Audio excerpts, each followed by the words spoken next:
बिस्मिल्लाहिर्रहमानिर्रहीम, अस्सलाम वालेकुम, खुशामदीद। इस उम्मीद और दुआ के साथ कि आप खैरियत से हैं, एक नए दिन का और एक नए हफ्ते का आगाज़ कर चुके हैं या करने वाले हैं।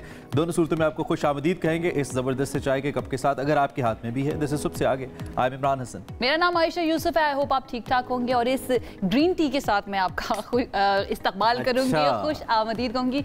बहुत ज़रूरी है, हम चाय वाले हैं, वी आर चाय वाले। ये चाय नहीं, मुझे कॉफ़ी लगी है। नहीं, कॉफ़ी और चाय का मिक्सचर है ये, इसमें चाय का भी एसेंस है और कॉफ़ी का भी एसेंस है। ये आपने एक नई साइंस बताई है। सकते हैं कि मैं कॉफी को चाय से, अच्छा बहुत सारे ऐसे हमारे टी बॉयज भी होते हैं हाँ। जो चाय के अंदर कॉफी के 2 बीन्स डाल देते हैं और उसमें चाय के साथ कॉफी। आपने ट्राई किया है? Yes yes I did. अच्छा लगता है? मुझे ट्राई करवाया हुआ है, करवाया गया, बड़ी जबरदस्त। आई होप आप ठीक ठाक होंगे, खैरियत से होंगे और हमारे साथ भी मौजूद होंगे। आपको खुश आमदीद मेरी तरफ से भी मैं कहूँगी एक मरतबा फिर से। और आज का दिन बड़ा इंपॉर्टेंट इसलिए है कि आज शायर मशरिक मुफक्किर पाकिस्तान अल्लामा मोहम्मद इकबाल की 87वीं बरसी मनाई जा रही है। इकबाल आपको पता है ना सिर्फ एक शायर थे बल्कि एक फिक्री आवाज़ भी थे जिन्होंने गुलाम जहनों को बेदार किया। लेकिन हम ब्रेक में ये बात कर रहे थे कि गुलाम जहन जो है ना वो बेदार हुए नहीं है, अभी तक नहीं हुए हैं। लेकिन अल्लामा मोहम्मद इकबाल, डॉक्टर अल्लामा मोहम्मद इकबाल रहमतुल्लाह अलैह, उन्होंने उम्मत मुस्लिमा को अपनी खोई हुई अजमत का शऊर बख्शा, पहचान दिलाने की कोशिश की।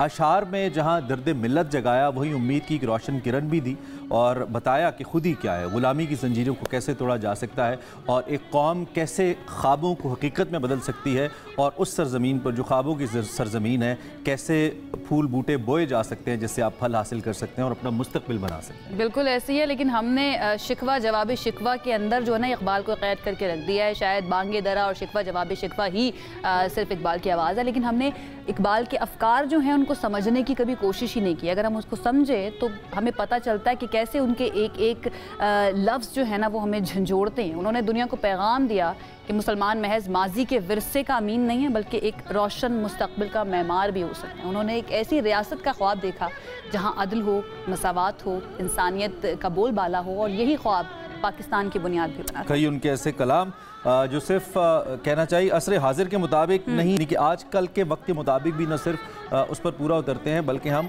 जिस तरह आपने कहा माजी की जो दरख्शां मिसालें हैं उसको इस्तेमाल करते हुए डॉक्टर अल्लामा इकबाल ने हमें और ख़ास तौर पे उस वक्त की नौजवान नस्ल जब डॉक्टर साहब मौजूद थे, जब तहरीक पाकिस्तान अपनी उरूज की जानिब जा रही थी, उन्होंने उस वक्त मुसलमानों को ख़ास तौर पे अपनी पहचान के हवाले से ये बावर कराया कि वो कितनी अजीम कौम है, वो कैसा माजी छोड़ कर आए हैं। और फिर शायद उनके अशार को और अफकार का ही असर था कि 1940 को फिर करारदाद पाकिस्तान डॉक्टर साहब के बाद मंजूर हुई और फिर 1947 को पाकिस्तान मौर्ज़ वजूद में आया। आज हम ज़रूरी समझते हैं कि उन्हें खराज तहसीन भी पेश किया जाए और एक कोई भी उनका कलाम डॉक्टर साहब का उठा लें और किसी भी तबका फ़िक्र या उम्र के हिस्से के लिए उठा लें, वो सबके लिए बेहतरीन है, सबके लिए मशअल राह है। बिल्कुल ऐसा ही है। और इकबाल ने ही हमें दर्स दिया ना कि जहान ताज़ा की अफकार ताज़ा से है नमूद, कि संगो खिश से होते नहीं जहाँ पैदा। ये अफकार बहुत ज़्यादा ज़रूरी हैं, लेकिन हमारे अफकार जो है ना वो सोशल मीडिया तक महदूद होकर रह गए, मीम्स शेयर करने तक महदूद होकर रह गए। तो इट्स वेरी इंपॉर्टेंट कि हम आज के दिन बैठ के थोड़ा सा सोचें कि हमारा मकसद हयात जो है ना वो क्या है। क्योंकि इकबाल तो कह गए हैं पिछली सदी के अंदर के मोमिन जो है ना उसकी उड़ान बहुत ऊंची होनी चाहिए। मोमिन सोशल मीडिया के ऊपर बैठ के ना सिर्फ आवाज़ें कसने वाले नहीं। दूसरी बात ये कि सोशल मीडिया भी इस्तेमाल करने में हर्ज नहीं, लेकिन उसका इस्तेमाल कैसे हो रहा है ये एक बहुत बड़ा सवाल है। और इसके साथ साथ मैं चाहता हूँ ये बात ज़रूर करना कि इकबाल की है वो कुरान करीम का परतो है। वो कुरान करीम के मुताबिक जब इकबाल ने कुरान करीम को पढ़ा और समझ कर पढ़ा तो उसके बाद उनकी ज़िंदगी में इनकलाबी तब्दीलियाँ हैं और उसके बाद की जो उनकी शायरी है वो बड़ी कमाल है। और चूँकि कुरान हर दौर की किताब है, हर उम्र से उसका ताल्लुक़ है, हर ज़माने से उसका ताल्लुक़ है, तो इसलिए इकबाल की शायरी भी हर ज़माने को रिप्रेजेंट करती है, ख़ास तौर पे नौजवानों को लेकर, मुस्तकबिल को लेकर और अपनी पहचान या खुदी को लेकर। तो ये बहुत ज़रूरी है आजकल के नौजवानों के लिए, जनरेशन जी के लिए, कि आप महज इकबाल को बराए इकबाल न पढ़े। जैसे हम इकबाल को बतौर एक स्टोरी उस वक्त शामिल करते हैं जैसे इकबाल का दिन है, इकबाल को रोज़ पढ़ना चाहिए, रोज़ समझना चाहिए, हमारी ज़िंदगियाँ बेहतर होंगी। और इंशाल्लाह इस पर बात भी करते हैं। आपने नौजवानों की बात की, नौजवान आजकल कहीं और मसरूफ़ है। सिर्फ नौजवान नहीं बल्कि जो गाड़ी रखते हैं ना, जो मालिक है गाड़ी के, वो कहीं और मसरूफ़ हैं। और वो कहाँ पे मसरूफ़ है जी कि इस्लामाबाद में आपको पता है इतवार को एक मरतबा फिर से तेज़ बारिश और यालाबारी हुई है। मुख्तलिफ इलाकों के अंदर मूसलाधार बारिश के साथ ओले गिरे। ग्रीन बेड्स पर जो ओले हैं ना वो मोतियों की तरह नजर आ रहे थे।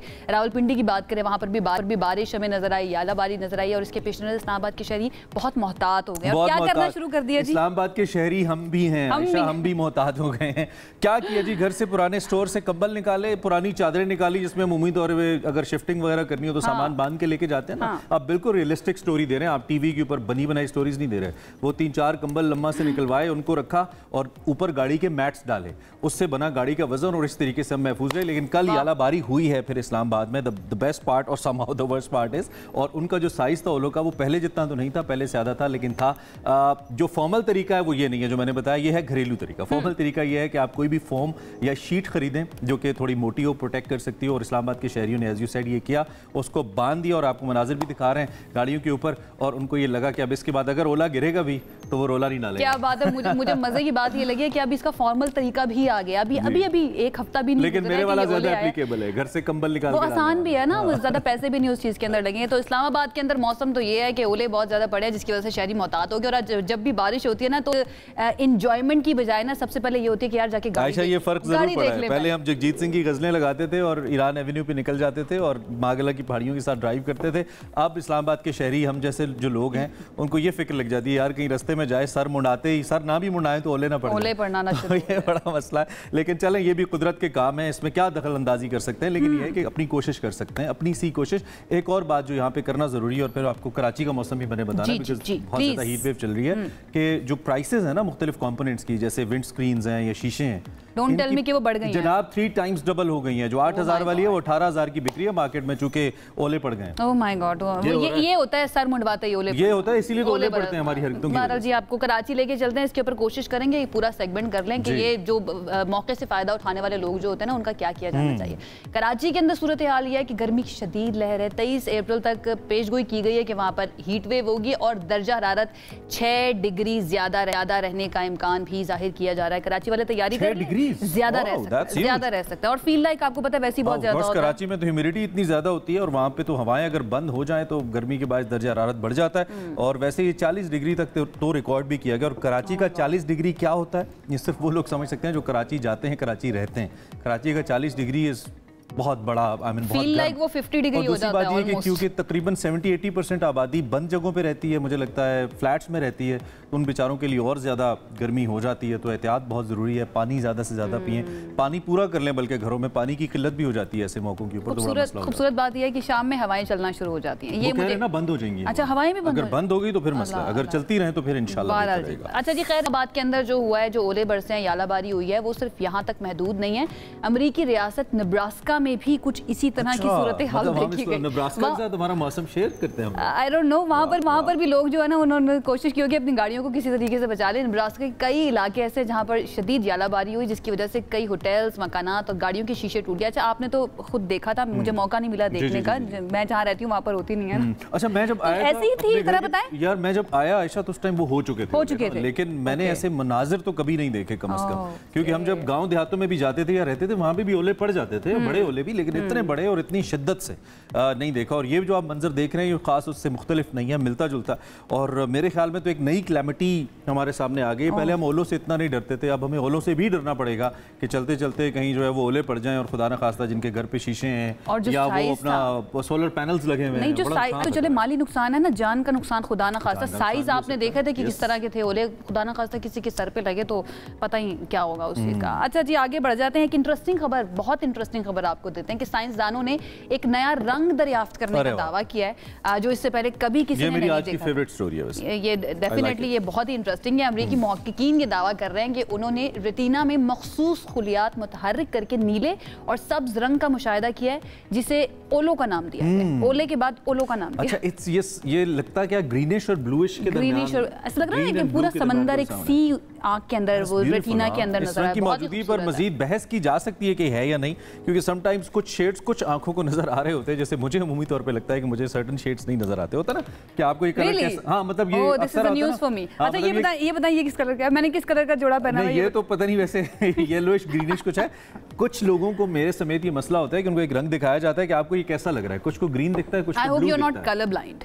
May be I am not sure. अच्छा, वैसे कलर ब्लाइंडनेस की भी बहुत ज्यादा इकसाम होती हैं, एक दफा चेक करवा लें। अगर मसला नहीं है, जिंदगी में मसला नहीं हो रहा, तो इतने साल चल गए ना जिंदगी में इस कलर के साथ, तो ठीक है, कलर अब भर लेंगे। अब मुझे पता चल गया, मैंने रोजाना इनसे पूछते बताया मैंने कौन से कलर के कपड़े पहने हुए हैं। खैर जी, आपको हमने बताना था कि एक नया रंग जो है ना वो दरियाफ्त हो सकता है। रेनबो के अंदर 7 रंग कहा जाता है, 7 या 8 रंग, 7 रंग कहा जाता है। हो सकता है एक और रंग भी जो है ना उसके अंदर ऐड हो जाए, लेकिन अभी इसके ऊपर और ज्यादा तहकीक होना बाकी है। सतरंगी जो अटरंगी हो जाएगा, वो अटरंगी हो जाएगा। जो ब्रांड्स जिनके नाम इसके ऊपर हैं वो क्या करेंगे? अटरंगी, 7+1 रंगी, ये भी हो सकता है। अच्छा जी, आगे बढ़ते हैं, नासा की बात करते हैं।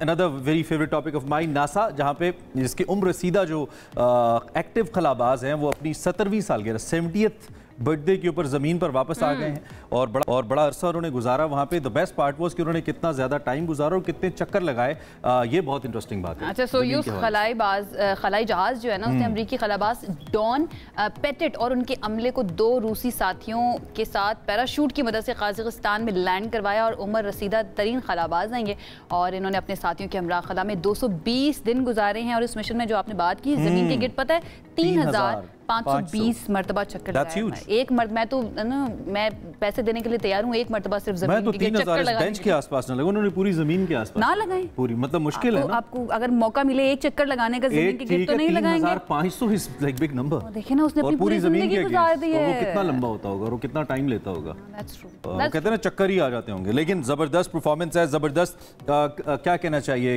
कंट्रीब्यूशन है दुनिया की तरक्की की जानिब और स्पेस साइंसेस की जानिब। चूँकि ऐसे जितने भी साइंसदान हैं या स्पेस साइंटिस्ट हैं वो बड़े कीमती हैं हमारे लिए। उनकी रिसर्च हमें मुस्तकबिल के हवाले से बहुत सारी चीज़ों के बारे में बताती है। जैसे हम पहले ब्लैक होल्स के बारे में बात कर रहे थे, अब वाइट होल्स के बारे में बात कर रहे हैं, ज़मीन की जो गैलेक्सीज हैं उनके दरमियान फासलों को सुकड़ने की बात कर रहे हैं। तो देखते हैं आगे क्या होता है। बहरहाल इट्स इंटरेस्टिंग। चक्करों की आपने बात की है ना, जब उन्होंने हमें चक्कर दे दिया। अगली खबर जो सामने आ रही है ना, इसको जब भी मैं इस तरह की खबरें जब भी पढ़ती हूँ ना तो मुझे चक्कर आना शुरू हो जाते हैं। और वो चाइना की खबर है जहाँ पर रोबोट जो है ना उसने मैराथन की दौड़ की है, मैराथन में हिस्सा लिया है लोगों के साथ, इंसानों के साथ। और बीजिंग में ये हुई है 21 किलोमीटर हाफ मैराथन में 12,000 अफराद के साथ चीनी साख्ता 21 रोबोट्स ने भी हिस्सा लिया। भाई क्यों करवा रहे हैं, क्यों रोबोट्स को क्यों भगवा रहे हैं? लेकिन इसकी बेस्ट पार्ट ये थी कि जो ह्यूमन रेसर थे वो ज्यादा तेज बहरहाल रहे। मजमूई तौर पर जो मैराथन होती है वो 42 किलोमीटर की होती है, जो पूरी मैराथन होती है। बहरहाल इस मैराथन ये हाफ थी। इसमें जो तरबियत याफ्ता रोबोट्स थे उन्होंने ट्रेनर की मौजूदगी में अलग अलग ट्रैक्स के ऊपर अपनी परफॉर्मेंस दिखाई। और दिलचस्प बात यह कि रोबोट्स ने इस दौड़ के दौरान इंसान की तरह ताज़ा दम होने के लिए वक्फा भी लिया। उन्होंने जो विनिंग लाइन थी उस तक पहुंचने में अपना प्रोग्राम भी तो किया जा सकता है ना, इसके लिए प्रोग्राम तो किया गया होगा, लेकिन उस प्रोग्राम के मुताबिक अगर वो आपको रिस्पॉन्ड कर रहा है, अगर वो एक्ट कर रहा है वैसे, इट मींस कि आपका बड़ा सक्सेसफुल तजुर्बा रहा है। बहरहाल जी ये तजुर्बा किया गया और डबल टाइम लिया by the way in robots ने इस मैराथन को कंप्लीट करने के लिए। 1 घंटा कुछ मिनट के अंदर इंसानों ने किया, तो इन्होंने 2 घंटे से ज्यादा वक्त लिया। और मुझे ऐसा लगता है कि इसको प्रोग्राम किया गया होगा, फ्री विल नहीं दी है। निकल जाना कितों निकल जाना वो नजर आ रहा है, लेकिन इट लुक्स रियली क्यूट, ऐसे लग रहा है। खैर आगे बढ़ते हैं जनाब, अब हम उससे बाहर निकलते हैं, इंसानों की तरफ आते हैं। और इंसानों में आजकल जो सबसे इंपॉर्टेंट बात है किसी भी मुल्क के अंदर या किसी भी रियासत की बुनियाद के तौर पर, वो सियासत है। चूंकि सियासत हुकूमत बनाती है, हुकूमत आप लोगों की मर्जी से बनती है। और अगर हुकूमती जमातों या सियासी जमातों के दरमियान इख्तलाफात हों, पोलिटिकली इंस्टेबिलिटी होती है, वो इकोनॉमिक इंस्टेबिलिटी की जानिब जाती है और मुल्क सही नहीं चलते हैं। इस वक्त नून लीग और पीपल्स पार्टी, जो कि दोनों बड़ी जमातें हैं, दोनों स्टेक होल्डर्स हैं पाकिस्तान की पॉलिटिक्स के अंदर और पाकिस्तान की गवर्नमेंट के अंदर, उनके दरमियान एक बड़ी तगड़ी रिफ्ट पिछले दिनों में पैदा हुई सिंध और इंडस रिवर के पानी के ऊपर। लेकिन फिल वक्त जो ताज़ा तरीन सूरत हाल है उसके मुताबिक बुर्दबारी का मुजाहरा करते हुए दोनों जमातें अपनी तारीख को मद्देनजर रखते हुए बातचीत करने पर रजामंद हुई। बिल्कुल ऐसे आपको पता है, बिलावल भुट्टो जरदारी साहब ने एक स्टेटमेंट दिया था एक जलसे के अंदर लोगों के दरमियान खड़े होकर कि भाई अगर ये उनके मुतालबात नहीं माने जाते हैं, स्पेशली ये केनाल वाले मंसूबे की जो आप बात कर रहे हैं, बिल की आप बात करें, उन्होंने कहा था कि फिर हम साथ नहीं देंगे इस गवर्नमेंट का, हम अलहदा हो सकते हैं। लेकिन इस मुलाकात के बाद ये फैसला किया गया कि दोनों जो हैं ये जमातें साथ चलेंगी। और पार्टी के रहनुमाओं में मुलाकात के दौरान ज़राअत की बात हुई, बल्दियाती इंतखाबात समेत कई मामलात पर तबादला ख्याल हुआ। और पीपल्स पार्टी के रहनुमा हसन मुर्तज़ा ने कहा है कि मुल्की हालात के पेश नज़र हम साथ मिलकर चलेंगे, इस बात पर हमने इत्तफाक कर लिया। और केनाल्स के मामले पर हमारी क़यादतें मिलकर बैठेंगी और एक मौक़िफ़ सामने लेकर आएंगी। ये उन्होंने अभी वसाइल के वज़ीर ने भी कहा है कि शायद कोई कंफ्यूजन हुई। हमारे साथ नईर हुसैन बुखारी साहब मौजूद हैं, आप सीनियर रहनुमा हैं Pakistan peoples, former chairman senate भी हैं। उनसे ज़रा इस बारे में पूछते हैं उनकी पार्टी इस वक्त क्या सोच रही है और क्या देख रही है। अभी साहब thank you very much for precious time, आपको सुबह खैर भी। सबसे पहले तो ये जो अब की डेवलपमेंट है, कल गवर्नर हाउस, पंजाब के गवर्नर हाउस से जो खबरें आई हैं, ये किस हद तक दुरुस्त है और क्या वाकई मुज़ाकरात होने जा रहे हैं? क्या लाएअमल तय पाए सारे अमल को लेकर? बुखारी साहब। शुक्रिया। गुजारिश है कि ये जो कल की मीटिंग थी गवर्नर हाउस में, प्राइमरीली ये तो हमारे वो इश्यूज़ जो पंजाब गवर्नेंस के रिलेटेड और उसके रिलेटेड जो इश्यूज़ थे, जो कमेटीज़ कॉन्स्टिट्यूट ये मलान की तरफ से और पाकिस्तान पीपल्स पार्टी वो थी, और उसमें ऑब्वियसली ये कंसर्न फेडरेटिंग यूनिट्स के लिए भी है। सिर्फ ये कैनाल इशू सिंध का इशू नहीं है, ये चारों प्रोविंसेस का इशू है और पंजाब का भी कंसर्न है, और हमारी कमेटी ने ये ज़रूर डिस्कस किया। लेकिन प्राइमरीली मैं समझता हूँ कि ये फेडरल गवर्नमेंट ने जब ये प्रोजेक्ट अनाउंस किया या उसको एग्जीक्यूट करने की प्लान किया, तो उन्होंने इस इशू को प्रॉपर पर्सपेक्टिव में देखा नहीं। ठीक है। उनको ये जहन में रखना चाहिए था, या ओवरलुक किया फेडरल गवर्नमेंट ने, क्योंकि पाकिस्तान एक फेडरेशन है और फेडरेटिंग यूनिट्स अगर किसी मामले पे मुत्तफिक नहीं तो वो फेडरेशन के लिए बड़ी नुकसानदेह बात है। अगर आप ये देखें कि जो अकॉर्ड है 1991 का, उस पर एक कंसेंसस था और काउंसिल ऑफ कॉमन इंटरेस्ट की अप्रूवल थी, और पीपल्स पार्टी बारह ये कहती रही। हमारी जो CEC की मीटिंग थी फरवरी में, और जो रेजोल्यूशन जो मैंने ही रीड आउट किया था, उसमें हमने कंसर्न शो किए थे इन कैनाल्स पे, और फेडरल गवर्नमेंट कोई स्पेसिफिक रीजंस नहीं दे सकी या प्लान नहीं बता सकती कि ये 6 कैनाल्स निकालेंगे कहाँ से और ये पानी आएगा कहाँ से। तो ऑब्वियसली इस पे पाकिस्तान पीपल्स पार्टी ने अपना कंसर्न शो किया। ठीक है, तो इस पे आप काउंसिल ऑफ कॉमन इंटरेस्ट की मीटिंग बुलाएं, बिल्कुल फेडरेटिंग यूनिट्स बैठे, क्योंकि जब ये अकॉर्ड हुआ था तो फैसला भी काउंसिल ऑफ कॉमन इंटरेस्ट ने किया था, किसी इंडिविजुअल फेडरेटिंग यूनिट का फैसला नहीं था। उस अकॉर्ड को निकाले, चारों चीफ मिनिस्टर्स के सिग्नेचर्स हैं उस पर, और उनमें जो उनका फाइनेंस मिनिस्टर है, लॉ मिनिस्टर है, चारों प्रोविंसेस का जो नुमाइंदगी मिनिस्ट्रियल लेवल पे भी है, तो वो अकॉर्ड तो देख लेते, और अकॉर्ड में रीजंस लिखे गए हैं और फ्यूचर प्लानिंग क्या होगी वो भी लिखे गए हैं। तो फेडरल गवर्नमेंट को चाहिए था कम से कम उस अकॉर्ड को एग्जामिन करती, एग्जामिन करके फिर वो प्लान आउट करती और फिर इस प्रोजेक्ट को एग्जीक्यूट करती। बिल्कुल। वाटर शॉर्टेज ऑलरेडी इस साल में भी है, लेकिन फेडरेटिंग यूनिट्स को बोर्ड लिए बगैर अगर फेडरल गवर्नमेंट को डिसीजन लेती है तो वो नेशनल इंटरेस्ट का प्रोजेक्ट नहीं होगा। तो बुखारी साहब, ये सारी बातें डेफिनेटली इससे पहले भी कही गई, पार्लियामेंट के अंदर भी ये सारी बातें कही गई, लेकिन नून लीग ने जो इस वक्त बेसिकली जिन्होंने गवर्नमेंट फॉर्म की हुई है इत्तेहादियों के साथ मिलकर, उन्होंने इसको इतना सीरियस नहीं लिया। हम ये समझ सकते हैं कि बिलावल भुट्टो साहब ने जो धमकी दी रिसेंटली कि पानी के मामले पर अगर बात नहीं मानी गई पीपल्स पार्टी की तो अलहदा हो जाएंगे इत्तेहाद से, वो धमकी कारगर साबित हुई है? बात धमकी की नहीं है, बात यह है कि हमने हकीकत बयान की है। हम किसी ऐसे प्रोजेक्ट को सपोर्ट नहीं करेंगे जो फेडरेशन को कमजोर करे, और चेयरमैन बिलावल ने 12 कहा कि मैं आवाम के साथ खड़ा हूंगा, आपके साथ खड़ा नहीं होगा। तो उस पर उनको समझ आ जानी चाहिए थी। मैं तो समझता हूँ कि ये इनकी नेग्लिजेंस है, ये इनकम्पिटेंसी है कि इस प्रोजेक्ट को स्टार्ट करने से पहले उन्होंने ऑन बोर्ड क्यों नहीं लिया। अभी तो मैंने अखबारात में पढ़ा कि जनाब नवाज शरीफ साहब ने हदायत किया कि आप बात करें पाकिस्तान पीपल्स पार्टी से। मैं समझता हूँ कि उस पर उन्होंने किया उनका एडवाइज़र जो है प्राइम मिनिस्टर का, हमारे एक प्रोविंशियल मिनिस्टर के साथ। तो मैं समझता हूँ कि इस पर प्राइम मिनिस्टर को सामने आना चाहिए था, और जो उनकी कैबिनेट है उनके मेंबर्स को सामने आके इस पर आगाज़ करना चाहिए। अगर वो समझते हैं कि यहाँ पे मुल्क में एक पॉलिटिकल स्टेबिलिटी आए, स्टेबल गवर्नमेंट हो, तो वो जो कोलिशन पार्टनर्स हैं उनको भी ऑन बोर्ड ले। Apart from that federating units, आप क्या समझते हैं कि गवर्नमेंट वहाँ पे हो, ये पानी की तकसीम एक तो मुनसिफाना का जो टर्म है, अगर थोड़ा सा आप इसको हमारे लिए, हमारे व्यूवर्स के लिए एक्सप्लेन कर पाएं कि वो मुनसिफाना तकसीम क्या है, नंबर 1। नंबर 2, आप ये समझते हैं कि यहाँ पे मजीद कोई नहरें बननी ही नहीं चाहिए, या तादाद पे इशू है या मिकदार पे इशू है? अगर कुछ हमारे देखने वालों के लिए बता पाएं आप। देखिए, आप थोड़ा सा मैं आप इसको ये देख लें कि पब्लिक को एटलीस्ट एजुकेट करने की जरूरत है ना। आप मीडिया पे बैठते हैं कि जो नुमाइंदे गवर्नमेंट के आए वो एक्सप्लेन तो करें कि 1991 का अकॉर्ड क्या है, ये अकॉर्ड किया किसने था। अभी तक गवर्नमेंट के किसी मिनिस्टर ने ये आके बताया कि जनाब हम ये नहीं कर रहे, हम वो नहीं कर रहे, हम शेयर नहीं ले रहे। बात यह है कि पाकिस्तान का जो काबिल काश्त रकबा है ना, वो 86 मिलियन एकड़ है। 86 मिलियन एकड़ है जो काबिल काश्त रकबा है। ठीक है। और उसमें से 34.50 मिलियन एकड़ जो रकबा है ना, वो कमांड एरिया है जहाँ पे नहर का सिस्टम है। लेकिन जो इरिगेटेड है जो है रकबा, वो 28.67 मिलियन एकड़ है जहाँ पे इरिगेशन थ्रू कैनाल्स होती है। ठीक है। अब देखिए हमारे पास और काबिल काश रकबा तो है, ठीक है, लेकिन हमारे पास पानी नहीं है। कमांड एरिया है, पानी नहीं है। वो जो डिस्ट्रीब्यूशन दी हुई है अकॉर्ड में वो बड़ी वाज़े है, लेकिन ये तो बता देते कि 6 नहरें निकालेंगे कहाँ से, इनका प्लान क्या था। अभी तक कौम को प्लान फेडरल गवर्नमेंट ने बताया कि 6 नहरें कहाँ से निकाल के ले जाएंगे।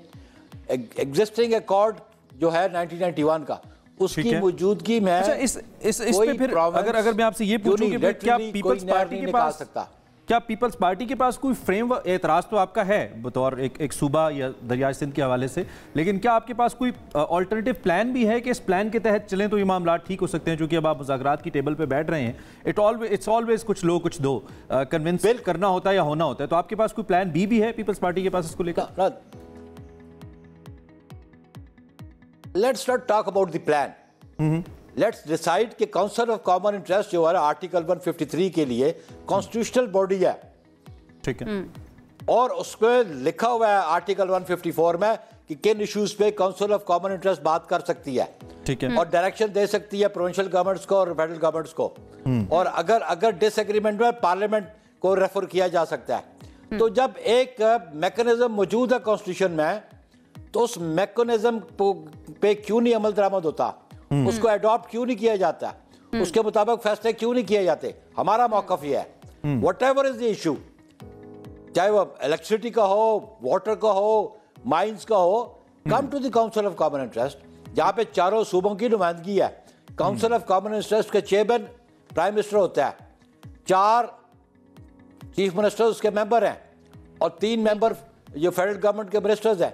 तो वो एग्जिस्ट करती है, बुलाएं ना उसकी मीटिंग, उस पे बैठ के फैसला बुखारी साहब, ये गवर्नमेंट ने ये जो प्लान दिया जिसके ऊपर अभी सारे इख्तलाफात चल रहे हैं, इरसा की जो फाइंडिंग्स हैं, इरसा ने जो अपनी रिपोर्ट्स दी हैं ओवर द ईयर्स, क्या उनको भी रखा गया है इसके अंदर? क्योंकि मैं पढ़ रही थी कि इरसा ने ये बताया कि सिंध ने 40% तक लूज किया पानी, जबकि पंजाब ने 15% किया है। तो इसके पीछे उसकी रिपोर्ट्स और उसकी फाइंडिंग्स को रखा गया, ये प्लान जिस वक्त गवर्नमेंट ने रखा है सामने? देखिए जी, प्रोविंस ऑफ सिंध तो कहता, चीफ मिनिस्टर कहता हमें ऑन बोर्ड ही नहीं लिया। तो what is that plan?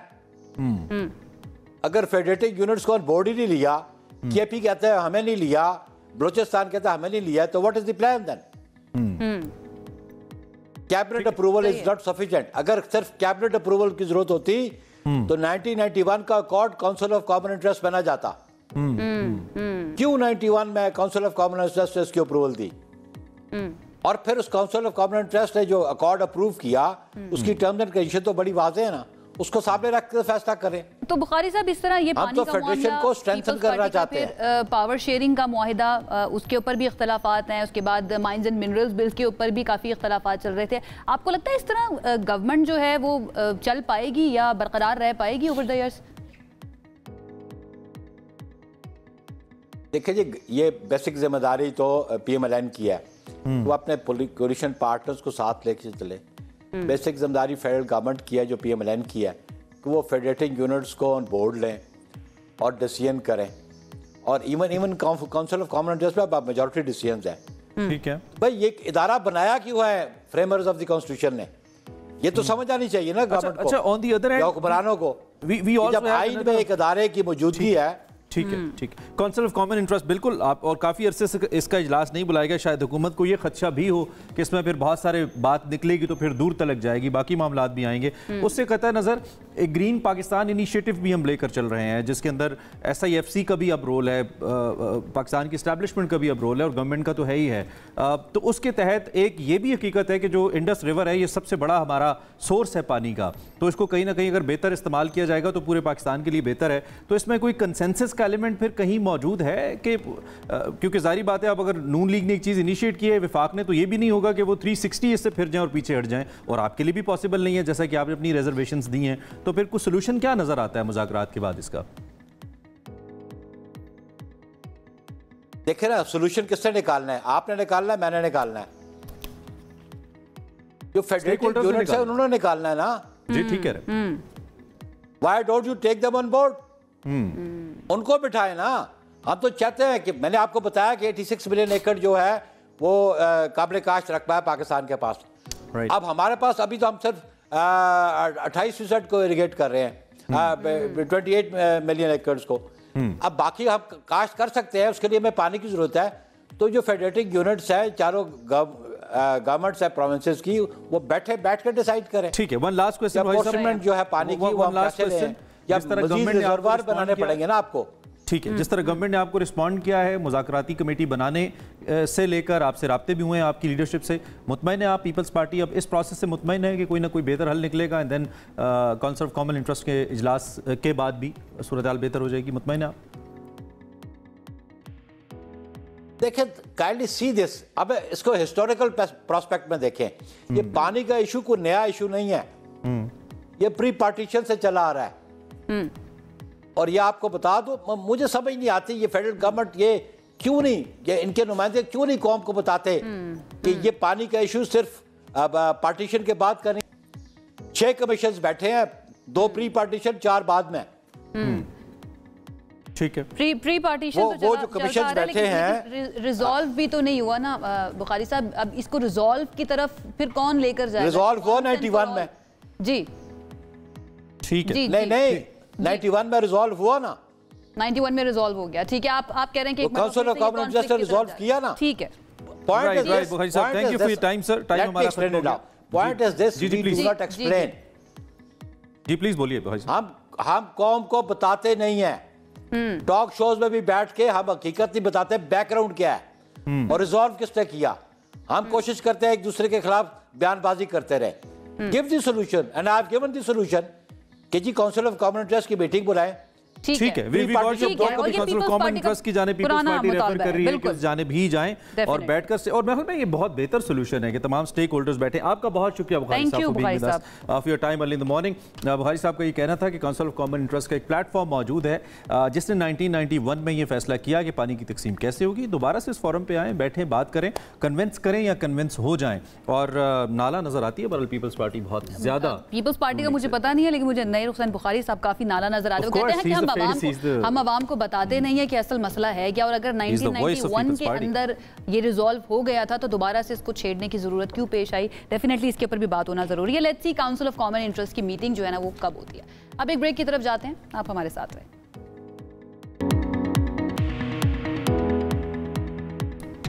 Welcome back once again. अब एक और ऐसे मौजू की बात करते हैं जो बहुत इंपॉर्टेंट है आजकल, खास तौर पे इस्लामाबाद या पाकिस्तान के अपर एरियाज़ की तरफ जो भी लोग रहते हैं। खैबर पख्तूनख्वा भी इसमें आ जाता है, नॉर्दर्न बहुत सारी हमारी पूरी स्ट्रिप आ जाती है। हम बात करने जा रहे हैं एक्चुअली फॉल्ट लाइन या ज़लज़लों के हवाले से। इससे हमारा और पूरी दुनिया का मुस्तकबिल जुड़ा है। इस्लामाबाद में पिछले कुछ दिनों में आपने देखा ऑफ एंड ऑन पिछले 2-3 दिनों में मुसलसल हल्के फुल्के जोल्ट्स आए हैं। 5.3, 5.6 लेवल तक के जो अभी 2 रोज पहले भी एक और 2 दिन पहले भी आया, बिल्कुल। तो एक तो इसकी बुनियादी वजह क्या है, अगर थोड़ा टेक्निकली आपको बताएं तो ये ज़मीन की अंदरूनी तहों में मौजूद जो दरारें हैं या फॉल्ट लाइंस हैं, हम पहले भी आपको बता चुके हैं, उसके बायस ये सूरत हाल पैदा होती है। आमतौर पर हम इन्हें नज़रअंदाज कर देते हैं, प्लेट्स को जो कि हरकत करती हैं, एडजस्ट करती हैं अपने आप को। लेकिन पाकिस्तान के बारे में और ख़ास तौर पे इस्लामाबाद के बारे में ये बात मौजूद है कि एक एक्टिव अर्थक्वेक जोन है जिसके अंदर ये वाक़ है और यहाँ पे ज़लज़ले ज़्यादा आते हैं। मतलब बहुत वल्नरेबल है ये ज़लज़लों के लिहाज से कि ज़्यादा ज़लज़ले यहाँ पर आ सकते हैं। इसी वजह से पिछले 2005 का याद है ना आपको? मुझे बिल्कुल याद है 2005 का। I was in school that time और मुझे आज भी याद है किस तरह से ना खिड़की के बाहर हमें नज़र आ रही थी। मैंने पहली मरतबा ज़लज़ला जो महसूस किया था ना। लेकिन अल्लाह माफ़ करे, अब ये ज़लज़ले आते क्यों हैं, ये कौन सी फॉल्ट लाइन है जिसकी वजह से इस्लामाबाद ख़ासतौर पर अगर हम पूरे पाकिस्तान की बात करें तो क्या ये ज़्यादा वल्नरेबल क्यों है? इस्लामाबाद जो कि मुल्क का दारुल हुकूमत भी है, एक जदीद शहर समझा जाता है और वो भी ज़लज़ले की फॉल्ट लाइन्स के बिल्कुल करीब वाक़ है, जिनमें मरी फॉल्ट, हज़ारा फॉल्ट और बल्तिस्तान जोन जो है ना वो बहुत ज़्यादा नुमायां है। एक और कंसर्न है ना, एक तरफ हम फॉल्ट लाइन के ऊपर हैं, दूसरी जाने पहले सिर्फ 4 मंजिला इमारतें अलाउड थी इस्लामाबाद में, अब हाई राइज सारी अलाउड कर दी गई हैं। ये पिछली तहरीक इंसाफ की गवर्नमेंट में बाकायदा तौर पर एक नए ब्लू एरिया का क़याम अमल में लाया था और अब उसके तहत कई टावर्स हैं, हाई राइज टावर्स जो पूरे पिंडी इस्लामाबाद में बन रहे हैं। ऐसी कोई बिल्डिंग्स भी नहीं बनाई जाती, हालांकि अब पूरी दुनिया के अंदर स्पेशली जापान की अगर हम बात करें तो इस तरह की बिल्डिंग्स बनाई जाती हैं जो जलजला प्रूफ होती हैं या अर्थक्वेक प्रूफ होती हैं। यहाँ पे हमारे यहाँ पे ऐसा कुछ भी नहीं है। टेक्निकली इसकी क्या वजूहत हैं हम बात कर लेते हैं। हमारे साथ माहिर अर्जियात हैं डॉक्टर गौहर रहमान, उनकी खिदमात हमने हासिल की हैं, जरा उनसे मदद लेते हैं, उनसे पूछते हैं कि वो हमें क्या इस हवाले से हेल्प कर सकते हैं। डॉक्टर साहब थैंक यू वेरी मच, आपकी कीमती वक्त का बहुत शुक्रिया कि आपने हमें वक्त दिया। सबसे पहले तो हमें पाकिस्तान इस्लामाबाद के हवाले से बताइए, क्या ये पूरा जोन ही फॉल्ट लाइन के ऊपर है? कौन कौन से स्पेसिफिक एरियाज हैं और किस हद तक खतरनाक एरियाज के अंदर रह रहे हैं? जी बहुत शुक्रिया। वैसे भी अगर आप देखें तो ज़लज़लों के झटके आना और साथ में अगर आप जालाबारी को भी मिक्स कर लें तो वैसे ही एक सिचुएशन, एक खौफ व रासी क्रिएट हो जाती है और लोग क्यूरियस हो जाते हैं कि हो क्या रहा है आखिर, या अब अल्लाह मियां हमसे नाराज़ हैं या कोई नेचुरल प्रोसेस है। लेकिन अगर आप इनको साइंटिफिकली देखें तो ये नेचुरल प्रोसेसेस ही हैं और नेचर ऐसे ही काम करती है। ये तो हम हैं जो कि इंफ्रास्ट्रक्चर बनाते हैं, ऐसी जगहों पे सिलेक्ट करते हैं जहाँ पे ये नेचुरल डिज़ास्टर्स का जो लाइकलीहुड है या उनकी ऑकरेंस है वो ज़्यादा होती है। इस्लामाबाद एक बड़ी फॉल्ट लाइन के ऊपर है। ये जो आपको मारगला हिल्स नज़र आती हैं, ये Margalla hills main boundary thrust fault इसको हम कहते हैं पाकिस्तान का।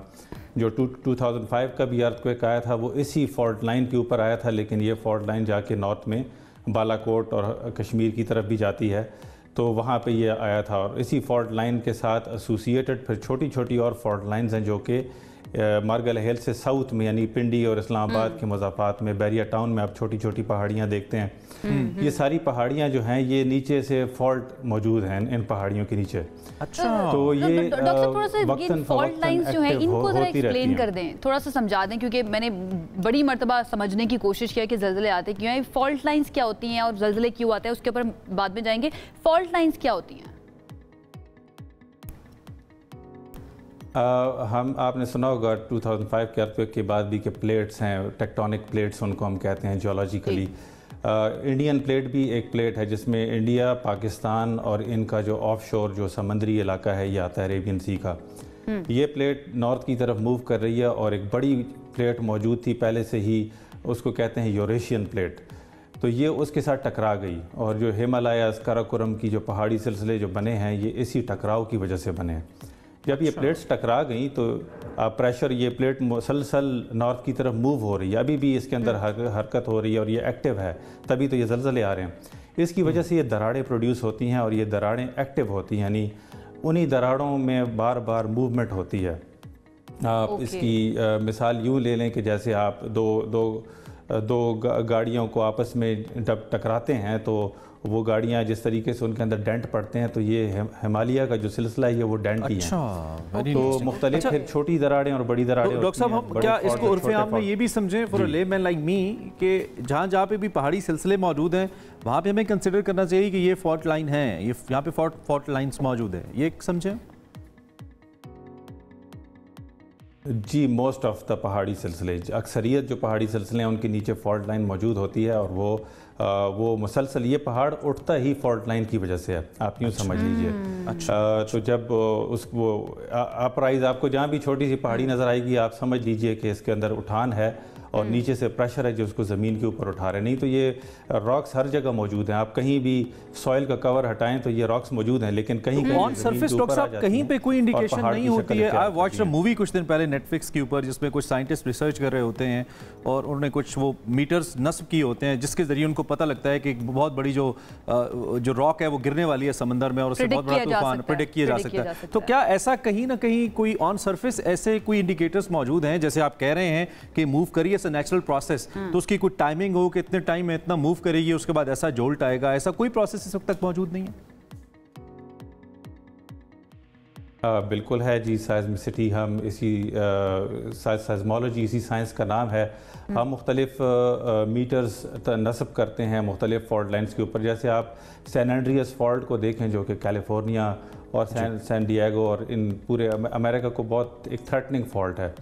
उसको वो लोग ऐसे मॉनिटर करते हैं, चूँकि बड़ा इंफ्रास्ट्रक्चर एसोसिएटेड है तो उसके ऊपर रेडॉन गैस इमिशन, जैसे फॉर एग्जांपल जो भी कोई अर्थक्वेक आता है, ट्रिमर्स आते हैं, उससे पहले रेडॉन गैस इमिशन होती है। तो अगर आपने रेडॉन गैस के मीटर लगाए हुए हैं ऐसे फॉल्ट्स पे, खासकर जैसे इस्लामाबाद से जुड़े फॉल्ट्स हैं, तो आपको पहले से एक इंडिकेशन मिल जाती है कि यहाँ पे कोई मूवमेंट होने वाली है। और पाकिस्तान के पास ये टेक्नोलॉजी है, मीटर्स लगाते हैं। डॉक्टर साहब, पाकिस्तान के पास टेक्नोलॉजी है, और अगर है तो ये कितनी इफेक्टिव है और कितना फोरकास्ट कर सकती है? जी, मुख्तलिफ जगहों पे हमारे पास भी साइज़मोलॉजिकल सेंटर्स मौजूद हैं, लेकिन जहाँ तक फॉल्ट्स को मॉनिटर करने की बात है, वहाँ में हम फॉल्ट्स को मॉनिटर नहीं कर रहे। टेक्नोलॉजी आप देखें, ये इंस्ट्रूमेंट्स हैं, इनको आपने सिर्फ परचेज़ करना है और नस्ब करना है। तो इसके लिए हमने कोई टेक्नोलॉजी डेवलप नहीं करनी, ऑलरेडी डेवलप टेक्नोलॉजी को यूज़ करना है। और जो मॉडल यूएस कर रहा है या इवन जापान जिन मॉडल्स पे काम करता है, उसी मॉडल को हमने अडॉप्ट करना है। तो कोई इतना मुश्किल काम नहीं है फॉल्ट्स को मॉनिटर करना, लेकिन ये ज़रूर मैं कह दूं लेकिन ये चीज़ बहुत ही डरा देने वाली है, क्योंकि इदारों का काम या गवर्नमेंट का काम होता है प्रिएम्प्टिव मेजर्स लेना अपनी आवाम को बचाने के लिए। स्पेशली अगर हम इस्लामाबाद की या पाकिस्तान की हम ओवरऑल बात कर रहे हैं कि ये फॉल्ट लाइंस यहाँ पर मौजूद हैं, तो ये मुझे लगता है ये टेक्नोलॉजी तो हमारे पास बहुत ही ज़्यादा इफेक्टिव होनी चाहिए, सो दैट हम प्रिडिक्ट भी कर सकें और उस सिलसिले में अपनी बिल्डिंग्स भी वैसी बना सकें, इंफ्रास्ट्रक्चर भी वैसा बना सकें जिससे हम बच सकें, हमें इतना ज़्यादा नुकसान ना हो जितना हम माजी में उठा चुके हैं। बिल्कुल आपकी बात दुरुस्त है, और टेक्नोलॉजी से पहले तो पब्लिक अवेयरनेस बड़ी ज़रूरी है। यानी फॉर एग्जांपल अभी ज़लज़ला आता है तो आपके पास कोई प्लान है कि अपने स्टूडियो में आप कहाँ मूव करेंगे, किस जगह पे जाके आपने एकदम से इमरजेंसी ख़ुद को प्रोटेक्ट करना है। कोई हमारी बिल्डिंग्स में ऐसे प्रोटेक्टेड रूम्स मौजूद नहीं हैं हमारे। फॉर एग्जांपल आप देखें कि यानी प्रिपेयर्डनेस हमारी कितनी है, हमें घरों में कितना शऊर है। हमने हैवी डेकोरेशन पीसेस तो कहीं ऊपर नहीं रखे हुए, इवन बिल्डिंग जितनी बुरी। वन लास्ट क्वेश्चन डॉक्टर साहब, क्या कोई मेजर डेवलपमेंट, कोई मेजर मूवमेंट प्रेडिक्ट की जा सकती है आने वाले? आप ये तो कह रहे हैं कि हो रहा है, उसने अपनी जगह पे आना है, लेकिन आने वाले कुछ अरसे में, सालों में कुछ ऐसी बड़ी डेवलपमेंट आपको नज़र आ रही है, बड़ी मूवमेंट क्या देख रहे हैं आप लोग इस्लामाबाद और ख़ास तौर पे इसके गिरदुनवा में? यहाँ पे हम कोई ज़्यादा खौफ और हरास न फैलाएं तो बेहतर है। मुझे दो पॉसिबिलिटीज़ हैं, या तो ये किसी बड़े अर्थक्वेक के आफ्टर फोर शॉक्स हो सकते हैं, या तो ये एक नॉर्मल एक्टिविटी है और इसको हेल्दी भी लिया जा सकता है, क्योंकि स्ट्रेसेस अगर छोटे छोटे अर्थक्वेक्स में रिलीज़ होती रहें तो वो अच्छा होता है, वो हेल्दी होता है। बल्कि छोटे अर्थक्वेक्स का आना एक पॉजिटिव साइन समझा जाता है, क्योंकि अगर ये ना आए बड़े टाइम तक तो ये फिर बड़े अर्थक्वेक में स्ट्रेस जमा हो रही। जी बिल्कुल।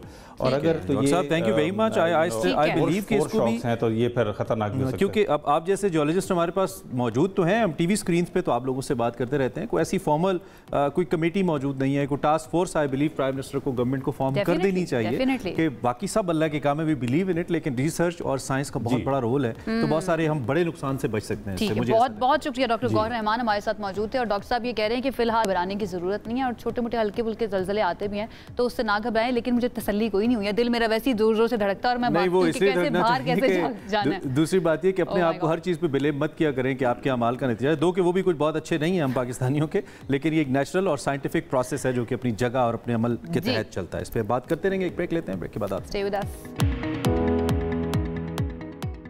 ब्रेक के बाद एक मरतबा फिर से आपको कहेंगे खुश आमदीद, और अब आपको मिलवाएंगे एक ऐसे नौजवान से जिन्होंने पहाड़ों से निकलकर आलमी सतह पर पाकिस्तान का परचम बुलंद किया है।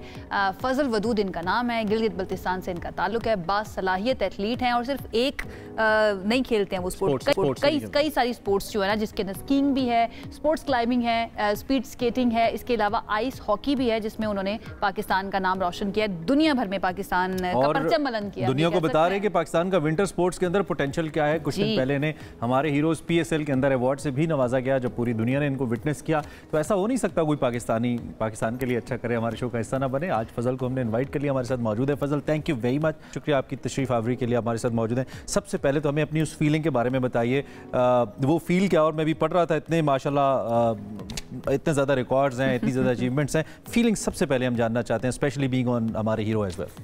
सबसे पहले तो आपके चैनल का और आप सबका बड़ा शुक्रिया कि मुझे यहाँ पे इनवाइट किया आपने।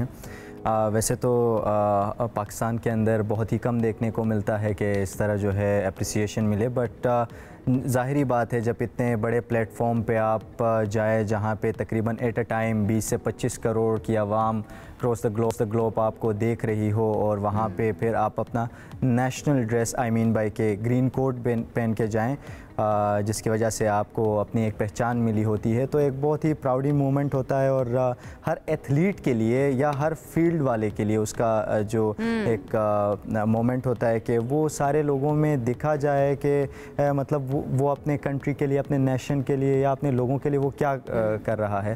तो अल्हम्दुलिल्लाह अल्लाह का लाख लाख शुक्र है, जितना भी करूँ कम है। हमारे PSL में जो हमें बुलाया गया हमारे हीरोज़ अच्छा फजल, अभी ब्रेक में हम बात कर रहे थे आपके अचीवमेंट्स के बारे में। ऑफ कोर्स बहुत सारी, और मैं चाहूँगी कि आप ही बताएं, आपकी ज़बानी हम सुने तो ज़्यादा बेहतर है। स्कीइंग वर्ल्ड कप के अंदर आपने पाकिस्तान को रिप्रेजेंट किया, एशियन क्वालिफायर भी आप खेले हैं, और क्या क्या किया आपने? मैं 2016 से स्टार्ट करता हूँ।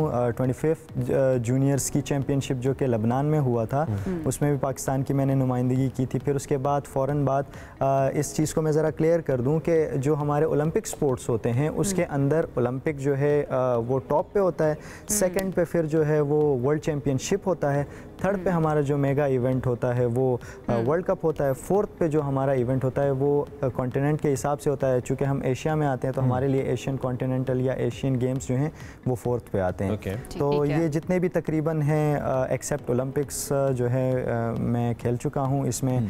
फिर यूथ वर्ल्ड जूनियर चैम्पियनशिप जो कि ग्वांगझू चाइना में हुआ स्पोर्ट्स क्लाइंबिंग में, वो भी मैंने किया। फिर इसके बाद 2017 में, जिसकी वजह से मुझे ISPR ने प्राइड ऑफ पाकिस्तान अवार्ड से नवाजा और अप्रिशिएट किया। वो 2017 का जो है स्की कंपटीशन था साउथ कोरिया में प्योंगचांग में जो हुआ, जिसमें 41 कंट्रीज़ थी, 170 एथलीट्स थे, और उसमें अल्हम्दुलिल्लाह हमारा यानी पाकिस्तान का फर्स्ट पोजीशन उसमें रही। फजल के ख्वाब क्या हैं? ख्वाब क्या देखता है फजल कि मुझे अब कौन सी चैम्पियनशिप में जाना है, या कौन से एथलीट से आगे निकलना है, या फिर मैंने किसके सामने परफॉर्म करना है? ख्वाब क्या है फजल के? इस तरह के तो बहुत सारे हमारे लाइक ख्वाब होते हैं, लेकिन उनमें से जो मेन हर एथलीट का मैं स्पेसिफिक अगर बताऊं तो ओलंपिक्स खेलना होता है। और हमारे जितने भी बड़े बड़े एथलीट्स हैं, जैसे कि मार्शल हेयरशर स्कीइंग के अंदर, स्कीइंग का बाप उसे कहा जाता है तकरीबन, और टेड लेगेटी, मिकेला शेफरिन जो कि फ़ीमेल्स में हैं, तो बहुत ही टफ जो है उनकी फ़िज़ीक और ये सब कुछ, और वो पूरा जो है फोकस्ड होके किसी भी गेम को जो है गोरे खेलते हैं। तो इस वजह से उनको देखने में भी मजा आता है और उनसे टेक्निक बिलीव जो आपका पोटेंशियल है वो भी किसी से कम नहीं है। एक मेरा क्वेश्चन हमेशा जो GB से एथलीट आते हैं उनसे मेरा होता है, जो भी उसको रिप्रेजेंट कर रहे होते हैं, कि मुझे लगता है बहुत ज़्यादा विंटर स्पोर्ट्स को लेकर भी, जो कि आपका अपना फोडे है, उसमें बहुत पोटेंशियल है और अनटैप्ड पोटेंशियल है टूरिज्म को लेकर भी। तो यू बीइंग द रिप्रेजेंटेटिव, कैसे इसको मजीद बढ़ाया जा सकता है, दुनिया के सामने लाया जा सकता है, इस बारे में कुछ हमें बताइए। जैसे कि विंटर स्पोर्ट्स की आपने बात की, तो वहाँ पे आइस हॉकी का बड़ा ब्राइट फ्यूचर है। वहाँ पे हमारे पास जो हैं मेडोज़ हैं, हमारे पास स्लोप्स हैं, स्कीइंग का, स्नोबोर्ड का वहाँ पे जो है बड़ा ही ब्राइट फ्यूचर है। लेकिन मेन जो फोकस इस वक्त हम देख रहे हैं वो विंटर टूरिज़म जिस वजह से प्रमोट हो सकता है वो आइस हॉकी है। बिकॉज हमारे वहाँ पर जब माइनस टेम्परेचर होता है तो खेतों में अगर आप पानी लगा दें तो वो जम जाता है, तो उस पर आप ईज़िली स्केट कर सकते हैं। स्केट महंगी भी इतनी नहीं होती है स्कीइंग की तरह, स्की बहुत महंगी है इंस्टेड ऑफ आइस स्केट्स। तो स्केट का ये है कि आपको कहीं से भी मिल जाते हैं इजीली, तो आप पानी जी अपने खेत में लगा दें, वहाँ पे अगर बर्फ़ जम जाए तो आप कर सकते हैं। मतलब पोटेंशियल बहुत ज़्यादा मौजूद है अगर हम विंटर स्पोर्ट्स की बात करें। अच्छा फजल, आपने कोई कंपटीशन जीत लिया है, एक बड़ी, आप ओलंपिक्स में चले गए हैं, आपको एक्नॉलेजमेंट मिल गई है, उस वक्त तो हमें नज़र आता है कि हर इदारा जो है या फिर गवर्नमेंट जो है ना वो सपोर्ट भी कर रही होती है और सारा क्रेडिट भी ले रही होती है। लेकिन जिस वक्त एक एथलीट तैयारी कर रहा होता है या उस वक्त उसका नाम नहीं होता, उस वक्त सपोर्ट नहीं होती है मोस्टली, जो हमें नज़र आता है। आपके लिए ये रास्ता आसान था? स्पॉन्सर्स मौजूद थे या गवर्नमेंट की सपोर्ट मौजूद थी? मैं अगर इस हवाले से बात करूं तो शायद कुछ लोग नाराज़ भी हो जाएं। हमारे यहाँ पे एक कल्चर बड़ा हमने देखा है, मैं गिला नहीं कर रहा लेकिन दिस इज़ ट्रुथ, कि जब आप अपने स्ट्रगलिंग डेज़ में होते हैं, जब आप कह रहे होते हैं कि yes I am going there and वहाँ पे मैं इस हाई प्लेटफॉर्म पे जाके पाकिस्तान की नुमाइंदगी कर रहा हूँ या नेशन की नुमाइंदगी कर रहा हूँ, तो वहाँ पे आपको कोई, उसके बाद भी जैसे कि मैंने ये अचीवमेंट्स इतने सारे किए, ठीक है, आज तक मुझे गवर्नमेंट की तरफ से पर्सनली इतना कोई जो है रिकग्नाइज नहीं किया गया या अप्रिसिएशन नहीं मिली। ले दे के ISPR जो है उनका मैं बहुत मशकूर हूँ कि उन्होंने कम से कम किसी एथलीट को उस लेवल पे ले जाके तो छोड़ा। फिर उसी के बाद ये HBL हमारे हीरोज़ जो PSL में हुआ, ये भी काबिल दीद है, बिकॉज़ इससे मैं समझता हूँ कि एथलीट को एक बूस्ट मिलता है, क्योंकि वो अपने लोगों के सामने आता है। ज़ाहिरी बात है, हर एक बंदा आना चाहता है, दिखाना चाहता है अपनी सलाहियतों को। तो गवर्नमेंट और स्पॉन्सर्स की आपने बात की, स्पॉन्सर्स बिल्कुल इंटरेस्टेड नहीं हैं एक्सट्रीम स्पोर्ट्स में।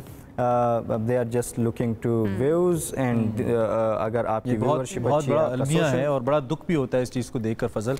मेरे ख्याल में फैंस को भी चाहिए, जो कि जब आपके फॉलोअर्स ज़्यादा होंगे, आपकी इंगेजमेंट ज़्यादा होगी सोशल मीडिया पे, ऑटोमेटिकली ब्रांड्स आपकी तरफ आएंगे। सो फैंस, आपकी भी ये रिस्पॉन्सिबिलिटी है कि आप रिस्पॉन्ड करें, आप फॉलो करें इन लोगों को जो कि इतना अच्छा इंडिविजुअली कर रहे हैं। और वैसे ब्रांड्स को तो मुंह की खाना पड़ ही रही है जब क्रिकेट नीचे जा रही है कि उन्होंने बाकी ऑल्टरनेटिव स्पोर्ट्स को इतना क्यों प्रमोट नहीं किया। तो आपके ख्याल में डज इट हेल्प? इसके बारे में ओवरऑल आपकी क्या टेक है?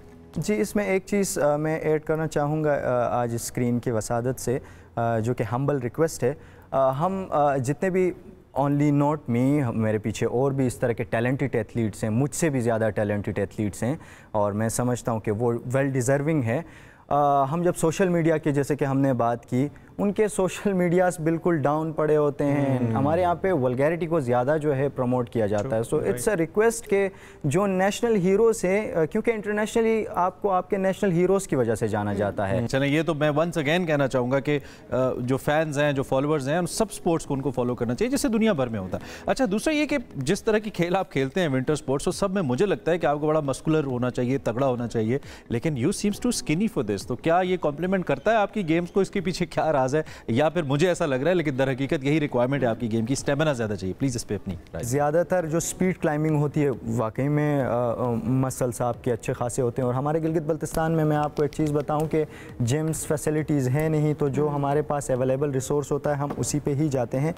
दूसरा, आपने मेरे हवाले से बात की कि स्किनी, सो बहुत सारे लोगों को बाहर से तो ये लगता है, बट हमने अपने मसल्स बिल्ड किए होते हैं जो कि हमें नीड होती है ज़ीरो फैट के साथ, क्योंकि हमारा जो है डाइट प्लान उस टाइप का होता है। एग्जैक्टली। और स्पोर्ट्स क्लाइंबिंग में आप जितना हैवी होंगे उतना, यानी इमरान आप इतना इजी ना ले, उन्होंने अच्छी खासी स्ट्रेंथ जो है ना अपनी बिल्ड की हुई है। ये बहुत अच्छा मुझे लगा है कि आप इस स्लीक फिजिक के साथ इतना टफ स्पोर्ट खेल रहे हैं। Obviously stamina is very important, so this is surprising. Thank you so much Fazal Wadood को हम थैंक यू करते हैं, बहुत शुक्रिया आपका, and all the very best. Allah करे कि आप इसी तरह से पाकिस्तान का नाम जो है ना आगे जाके रोशन करते रहें। हमने आपकी मुलाकात करवाई है फजल वदूद से, आई होप आपको पसंद आई होगी। अब एक ब्रेक की तरफ जाते हैं हमारे साथ। Keep watching.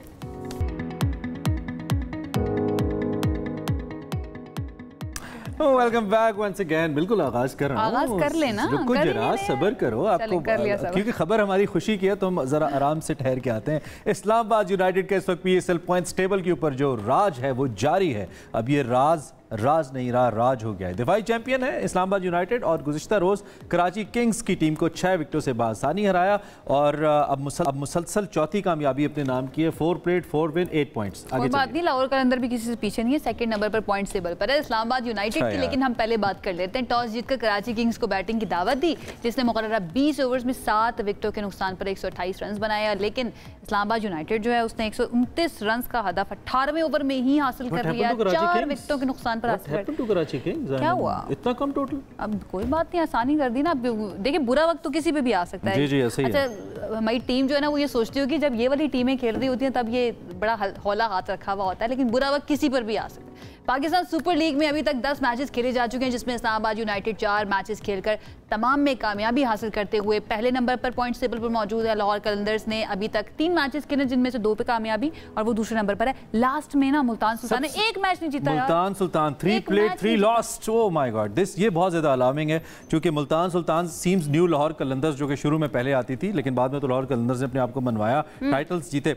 अब मुल्तान सुल्तान की इतनी बुरी पोजीशन क्यों हो गई है? इतनी बुरी टीम नहीं है उनकी, लेकिन सूरत हाल कुछ खास उनके हक में नहीं है। फिर इस तरह पेशावर ज़ल्मी भी कुछ खास परफॉर्म नहीं कर पाई है, और और जो ताज़ा तरीन सूरत आप आपको बता रहे हैं, 4 मैचेस किंग्स ने खेले हैं, इसमें से 2 में जीत मिली है, 2 में हार मिली है। अब वो तीसरे नंबर पे आ चुके हैं पॉइंट्स टेबल पर। इसके अलावा अगर हम क्वेटा ग्लैडिएटर्स और ज़ल्मी की बात करें, 3-3 मैचेस खेले हैं, 1-1 जीता है, 2-2 पॉइंट्स हैं दोनों के, चौथी और 5वीं पोजीशन पर हैं। और सुल्तान्स की अब तक एज यू सेड कोई विद 0 पॉइंट्स सबसे आखिरी पोजीशन है।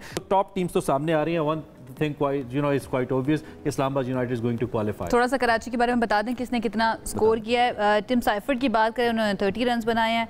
इसके अलावा डेविड वार्नर ने 3 बनाए, जेम्स विंस ने 4 बनाए हैं। साद बेग की बात करें तो 20 रन, खुशदिल 17, इरफान खान 5 और मोहम्मद नबी और आमिर जमाल ने 7-7 रन बनाए। और अब्बास आफरीदी ने कितने बनाए हैं? 24 रन बनाए। दूसरी तरफ साहिब ज़्यादा फरहान जो कि इस्लामाबाद यूनाइटेड के, उन्होंने 30 रन बनाए। आजम खान ने 31 बनाए, कॉलिन मनरो ने 4 बनाए, शादाब खान 47 बनाए और मैन ऑफ द मैच भी करार पाए। जबरदस्त कैप्टनसी। और इस कराची किंग्स के ऊपर बड़ी नजरें इसलिए भी क्योंकि डेविड वार्नर उनको कैप्टन कर रहे हैं। और इस सूरत हाल को देखते हुए अब कराची किंग्स से उम्मीद ये है कि वो बेहतर परफॉर्म करे, लेकिन बेहतर परफॉर्म नहीं करे। क्या हमारे साथ मिर्जा इकबाल बेग साहब हमारे साथ मौजूद हैं, आ चुके हैं, इंसाइक्लोपीडिया हैं, वो क्या प्रेडिक्ट कर रहे हैं उनकी तरफ चलते हैं। बेग साहब थैंक यू सो मच, हमें बहुत अरसे बाद हमें इंसाइक्लोपीडिया मुयस्सर आया। ये भी तो कहिए ना। वो बहुत अरसे के बाद मुयस्सर आए, उनसे जान लेते हैं कि इतना अरसा वो क्या क्या प्रेडिक्ट कर रहे थे और क्या उनकी प्रेडिक्शन के मुताबिक ही PSL इस वक्त चल रहा है।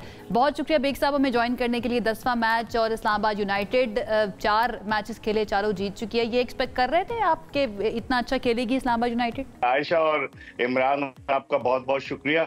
दरअसल एक्सपेक्ट नहीं कर रहा था मैं कराची किंग्स की इस तरह की कारकर्दगी को, लेकिन कराची किंग्स ने 2 मैचेस जीते। एक मैच तो जेम्स विंस ने अपनी सेंचुरी की बदौलत मुल्तान सुल्तान्स के खिलाफ जितवाया, लेकिन कल का जो मैच था उसके लिए जो विकेट तैयार की गई थी इमरान, उसकी मट्टी जो थी वो ऑस्ट्रेलिया से आई थी। और ऑस्ट्रेलिया और पाकिस्तान की मट्टी को मिक्स करके वो सुरमई रंग की जो थी पिच थी, थोड़ा सा ऑस्ट्रेलियन टच उसमें आ रहा था। उसकी वजह यह है कि टोनी हेमिंग्स के जो चीफ क्यूरेटर हैं उनका ताल्लुक ऑस्ट्रेलिया से है और उनको हिदायत की गई है कि विकेटों को बेहतर तरीके से तैयार किया जाए। लेकिन कराची किंग्स की टीम जिस तरीके से परफॉर्म किया था उसने मुल्तान सुल्तान के खिलाफ, लेकिन 2 मैचेस वो हार चुकी है, तो उनसे एक्सपेक्ट नहीं किया जा रहा था। इतनी उनकी हाइप बनाई जाती है कि सबसे महंगी टीम है और एक से एक प्लेयर और बाकायदा मीडिया कैंपेन और ये वो, लेकिन वो बैठ गए। और hats off to Islamabad United और उनकी जो स्ट्रेटजी है, उस स्ट्रेटजी को बनाने में उनके कोच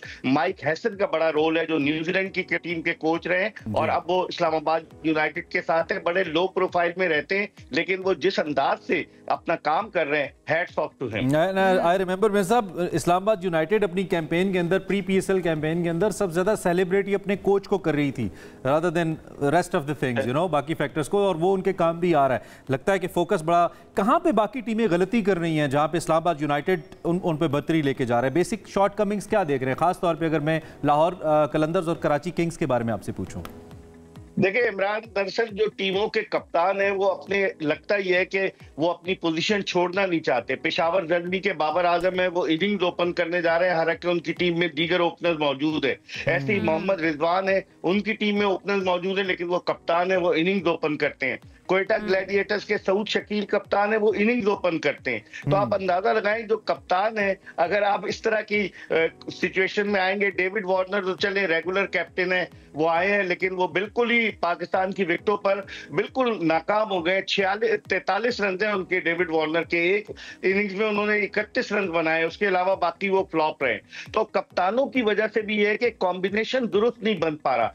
सबसे अच्छा कॉम्बिनेशन इस्लामाबाद यूनाइटेड का है और इस कॉम्बिनेशन की वजह से वो जेल कर गए। अब डेविड वार्नर ने कभी लड़कों को देखा नहीं, वो कराची किंग्स के आते ही कप्तान बन गए। पहले शान मसूद कप्तान थे, वार्नर को बना दिया। अब उन्हें लड़कों को समझने में, जेल करने में टाइम लगेगा और यही वजह है कि मेरे ख्याल में उनकी शिकस्त की बुनियादी वजह यही है। और दीगर टीमें भी अपने प्लेयर्स को जो सेलेक्ट किए, जो ड्रॉप में रखे, उनको मौके सही फराहम नहीं कर रही, कॉम्बिनेशन नहीं बन पा रहा, जिसकी वजह से बेग साहब हम ये समझे, जो टीम फॉर्मेशन और जो प्लानिंग चाहिए होती है, स्ट्रैटेजी के लिए वक्त चाहिए होता है, वो इस्लामाबाद यूनाइटेड ने बेहतर तरीके से किया है अगर हम कंपैरिजन करें बाकी टीमों से, कि लास्ट मोमेंट पे खिलाड़ी आए हैं दूसरे मुल्कों से और आते साथ ही उनको जो है ना कप्तानी दे दी गई है। बिल्कुल आयशा, आपने सही निशानदेही की। दरअसल जो कॉम्बिनेशन बनाया ना, जो ड्राफ्टिंग हुई, उस ड्राफ्टिंग में असल मसला होता है ड्राफ्टिंग का कि आप कौन कौन से प्लेयर्स को लेते हैं, कौन कौन से प्लेयर्स आपके लिए अच्छे बेहतर साबित हो सकते हैं। इस हवाले से इस्लामाबाद यूनाइटेड ने बड़ा एक बैलेंस जो है कॉम्बिनेशन बनाया है, जिसकी वजह से कामयाबियां उनके कदम चूम रही। ठीक है, तो योर टेक ऑन अली तरीन ट्वीट्स। आई मीन मुसलसल तनकीद करते रहे, ओपनिंग सेरेमनी पे भी तनकीद की, ऐसा लग रहा था कि ट्रॉफी पे भी तनकीद की कि इसको जो ARY ने उसको अपने प्रोग्राम के अंदर लॉन्च किया, उस पर खैर उस पर तो फैंस की भी रिजर्वेशंस कुछ हद तक थी, लेकिन हर किसी का एक अपना अंदाज था। Franchises had this right. आप उनकी टीम की परफॉर्मेंस के बारे में क्या कहेंगे? जो उनकी टीम की परफॉर्मेंस रही है, बहुत बुरी रही है अब तक उनकी कारकर्दगी। बिल्कुल आपने सही कहा। इमरान तीनों मैच हार चुके हैं, आयशा वो तीनों मैच हार चुके हैं और उनकी परफॉर्मेंस बड़ी ही डिसअपॉइंटिंग है। लेकिन अली तरीन की अगर हम बात करें, अली तरीन तो जरा खुलकर सामने आए हैं। बकिया जो फ्रेंचाइजीज ओनर्स हैं, क्योंकि अब 10 साल मुकम्मल हो जाएंगे, अब अगले साल जो है वो दोबारा से रीबिडिंग होगी इन टीमों की। तो अब अली तरीन सबसे महंगी टीम उन्होंने ली, सबसे आखिर में मुल्तान सुल्तान की टीम आई, क्योंकि 5 टीमें पहले खेल रही थी, फिर उसके बाद 1-2 साल के बाद मुल्तान सुल्तान को ऐड किया गया। तो अली तरीन और दीगर जो फ्रेंचाइज ओनर्स हैं वो पाकिस्तान सुपर लीग के वर्किंग से खुश नजर नहीं आते। कुछ जो है वो दबे दबे लफ्जों में इजहार ख्याल कर रहे हैं और कुछ खुलकर बातें कर रहे हैं। तो बेग साहब, क्वालिटी ऑफ क्रिकेट की अगर हम बात करें PSL के अंदर हमारी टीम की नहीं मिलता जी, हमारी टीम की परफॉर्मेंस जो है वो पिछले कुछ अरसे में हमने देखा है किस तरह से रही है, बहुत ही डिसअपॉइंटिंग। लेकिन क्वालिटी ऑफ क्रिकेट आपको PSL के अंदर नजर आ रही है अभी तक जितने भी ये 10 मैचेस खेले गए हैं? यू थिंक के बेहतरी की तरफ है कुछ परफॉर्मेंसेस हमारे खिलाड़ियों की? देखिए आयशा, 34 मैचेस खेले जाने 10 हो गए, 24 बाकी हैं, लेकिन कोई नया सुपरस्टार अभी तक उभर कर सामने नहीं आया। एक अब्दुल समद है, उसने अच्छी बैटिंग की, या एक फास्ट बॉलर है अली रजा 17 साल का, उसने अच्छी बॉलिंग की, लेकिन टैलेंट अभी तक सामने नहीं आया 10 मैचेस में। वही पुराने खिलाड़ी या गैर मुल्की क्रिकेटर जो है वो रन कर रहे हैं या बॉलिंग कर रहे हैं। जेसन होल्डर 11 विकेटों के साथ टॉप पर है। अब साहबजादा फरहान बहुत अच्छे से खेल रहे हैं, 214 रन है उनके, 1 सेंचुरी 1 मिस सेंचुरी। वो इस वक्त अपना केस बड़ा मजबूत बना रहे हैं कि उन्हें पाकिस्तानी टीम में शामिल किया जाए। मादी में शामिल किया गया था, उन्हें रोलिंग स्टोन बनाया हुआ था, कभी ऊपर खेलते थे कभी नीचे खेलते। 9 उन्होंने T20 खेले, लेकिन वो परफॉर्म नहीं कर सके। तो हमारी प्रायोरिटी पर आपको बेग साहब नजर आ रहा है कि हमें नया टैलेंट भी चाहिए इस PSL से, इस एडिशन के बाद कुछ नया टैलेंट भी सामने आना चाहिए, क्योंकि मुझे लगता है कि इस वक्त जरूरत है हमें। बिल्कुल आयशा, PSL से माजी में नया टैलेंट सामने आया है ना, चाहे वो शादाब खान हो, चाहे वो हसन अली हो, चाहे वो फहीम अशरफ हो, बेशुमार क्रिकेटर्स आए। लेकिन अब मसला यही है कि नौजवान क्रिकेटर्स कैसे आएंगे। अच्छा, कुछ दिन पहले हमारे शो में डॉक्टर नुमान न्याज थे, वो वैसे बड़े PSL पे बड़े अनॉयड रहते हैं, हो सकता है डॉक्टर साहब देख भी रहे, हमारे व्यूअर भी हैं। उन्होंने कहा कि कोई बड़ा स्टार नहीं आया। ये जिनका जिक्र आप कर रहे हैं, शादाब का या फखर का या हारिस का, ये कहीं ना कहीं पहले दे माइट बी प्लेइंग किसी सर्टन प्रोसीजर के अंदर थे और उसके बाद PSL में हाईलाइट जरूर हो गए, अदरवाइज PSL को इसका क्रेडिट नहीं है। आप भी क्रिकेट को देखते हैं, समझते हैं, डीप डाउन देखते हैं, आप किस हद तक मुत्तफिक हैं इस बात से? देखिए इमरान, PSL को क्रेडिट तो जाएगा, इसलिए कि जो खिलाड़ी जब ये टेलीविजन पर मैचेस दिखाए जाते हैं तो लोगों की तवज्जो का मरकज न सिर्फ खिलाड़ी बनते हैं बल्कि सिलेक्टर्स की तवज्जो का मरकज भी बनते हैं। तो टैलेंट नजर आता है टीवी पर, हर कोई चाहता है PSL खेले, हर कोई चाहता है PSL खेले कि PSL खेलेगा तो पाकिस्तानी टीम में आ जाएगा। और हसन अली आए हैं ना पाकिस्तानी टीम में, कहाँ थे वो? लद्देवाला बड़ाए जो गांव है गुजरावाला के पास, वहां से वो आए, क्रिकेट खेले, वो पाकिस्तान का हिस्सा बने। 2016-17 में उन्होंने परफॉर्म किया। शादाब खान भी PSL से आए, अंडर 19 पाकिस्तान से खेले, लेकिन फिर PSL में वो खेलकर जो है पाकिस्तानी टीम में आए। तो इस तरह की चीजें हुई है पाकिस्तान क्रिकेट में। तो अभी तक आपको पोटेंशियल किसी खिलाड़ी के अंदर कोई नया नाम नजर आया? ठीक है, कोई सुपरस्टार नहीं बना, लेकिन आपको नजर आया पोटेंशियल है कि ये आगे जाके अच्छा कर सकता है खिलाड़ी कोई? देखिए आयशा, अली रजा जो फास्ट बॉलर है पाकिस्तान अंडर 19 का, उसने क्या बॉलिंग की, 140 किलोमीटर पर आवर की स्पीड से उसने बॉलिंग की रावलपिंडी क्रिकेट स्टेडियम में। हाँ, वो पिच जो बैट्समैनों की जन्नत कहलाती है, वहां उसने क्या जबरदस्त बॉलिंग की। तो मुझे लगता है उसका फ्यूचर अच्छा है अगर उस पर काम किया जाए। अभी दुबला पतला सा है, जिम जाएगा, अपने मसल्स डेवलप करेगा तो यकीनी तौर पर आगे आ सकता है। और भी इतने ज्यादा, कल 7 बेग खेला पाकिस्तान अंडर 19 का विकेट कीपर, जिसको केन विलियमसन के ना होने की वजह से दिया गया है, उसमें भी पोटेंशियल नजर आया। और भी इतने ज्यादा खिलाड़ी नजर नहीं आए। लेकिन हमारा जो स्ट्रक्चर है वो इतना प्लेयर्स को सपोर्ट नहीं करता है, जिसमें हम अक्सर बात भी करते रहते हैं। अच्छा, सारी टीम्स को हमने डिस्कस कर लिया, एक टीम को हम छोड़ गए जिसकी जो एडवर्टीजमेंट कैंपेन है वो सबसे ज़्यादा इंप्रेसिव मुझे नजर आती है, दैट इज पेशावर ज़ल्मी। बहुत ज़बरदस्त तरीके से अपनी ब्रांडिंग करते हैं, वो उससे अच्छी ब्रांडिंग किसी टीम की भी नहीं है, आई मस्ट अप्रिशिएट।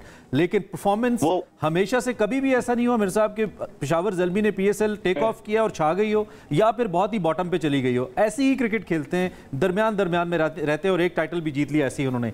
आप इस दफा PSL X के अंदर ज़ल्मी को कैसे देख रहे हैं?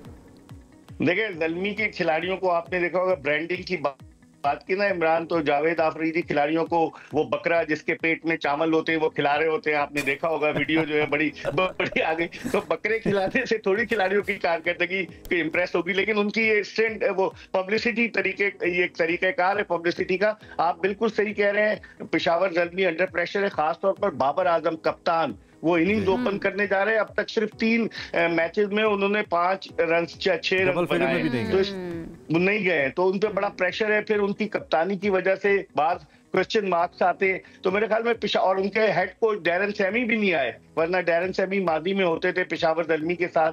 तो बहुत सारी इंतजाम मुश्ताक अहमद देख रहे हैं, मुश्ताक अहमद और इंतजाम देख रहे हैं, और मुश्ताक कह रहे हैं कि बाबर आजम इसलिए रन स्कोर नहीं कर रहे कि उन्हें कप्तानी से हटाया गया, फिर उसके बाद उन्हें टीम से ड्रॉप कर दिया गया, वो अंडर प्रेशर है।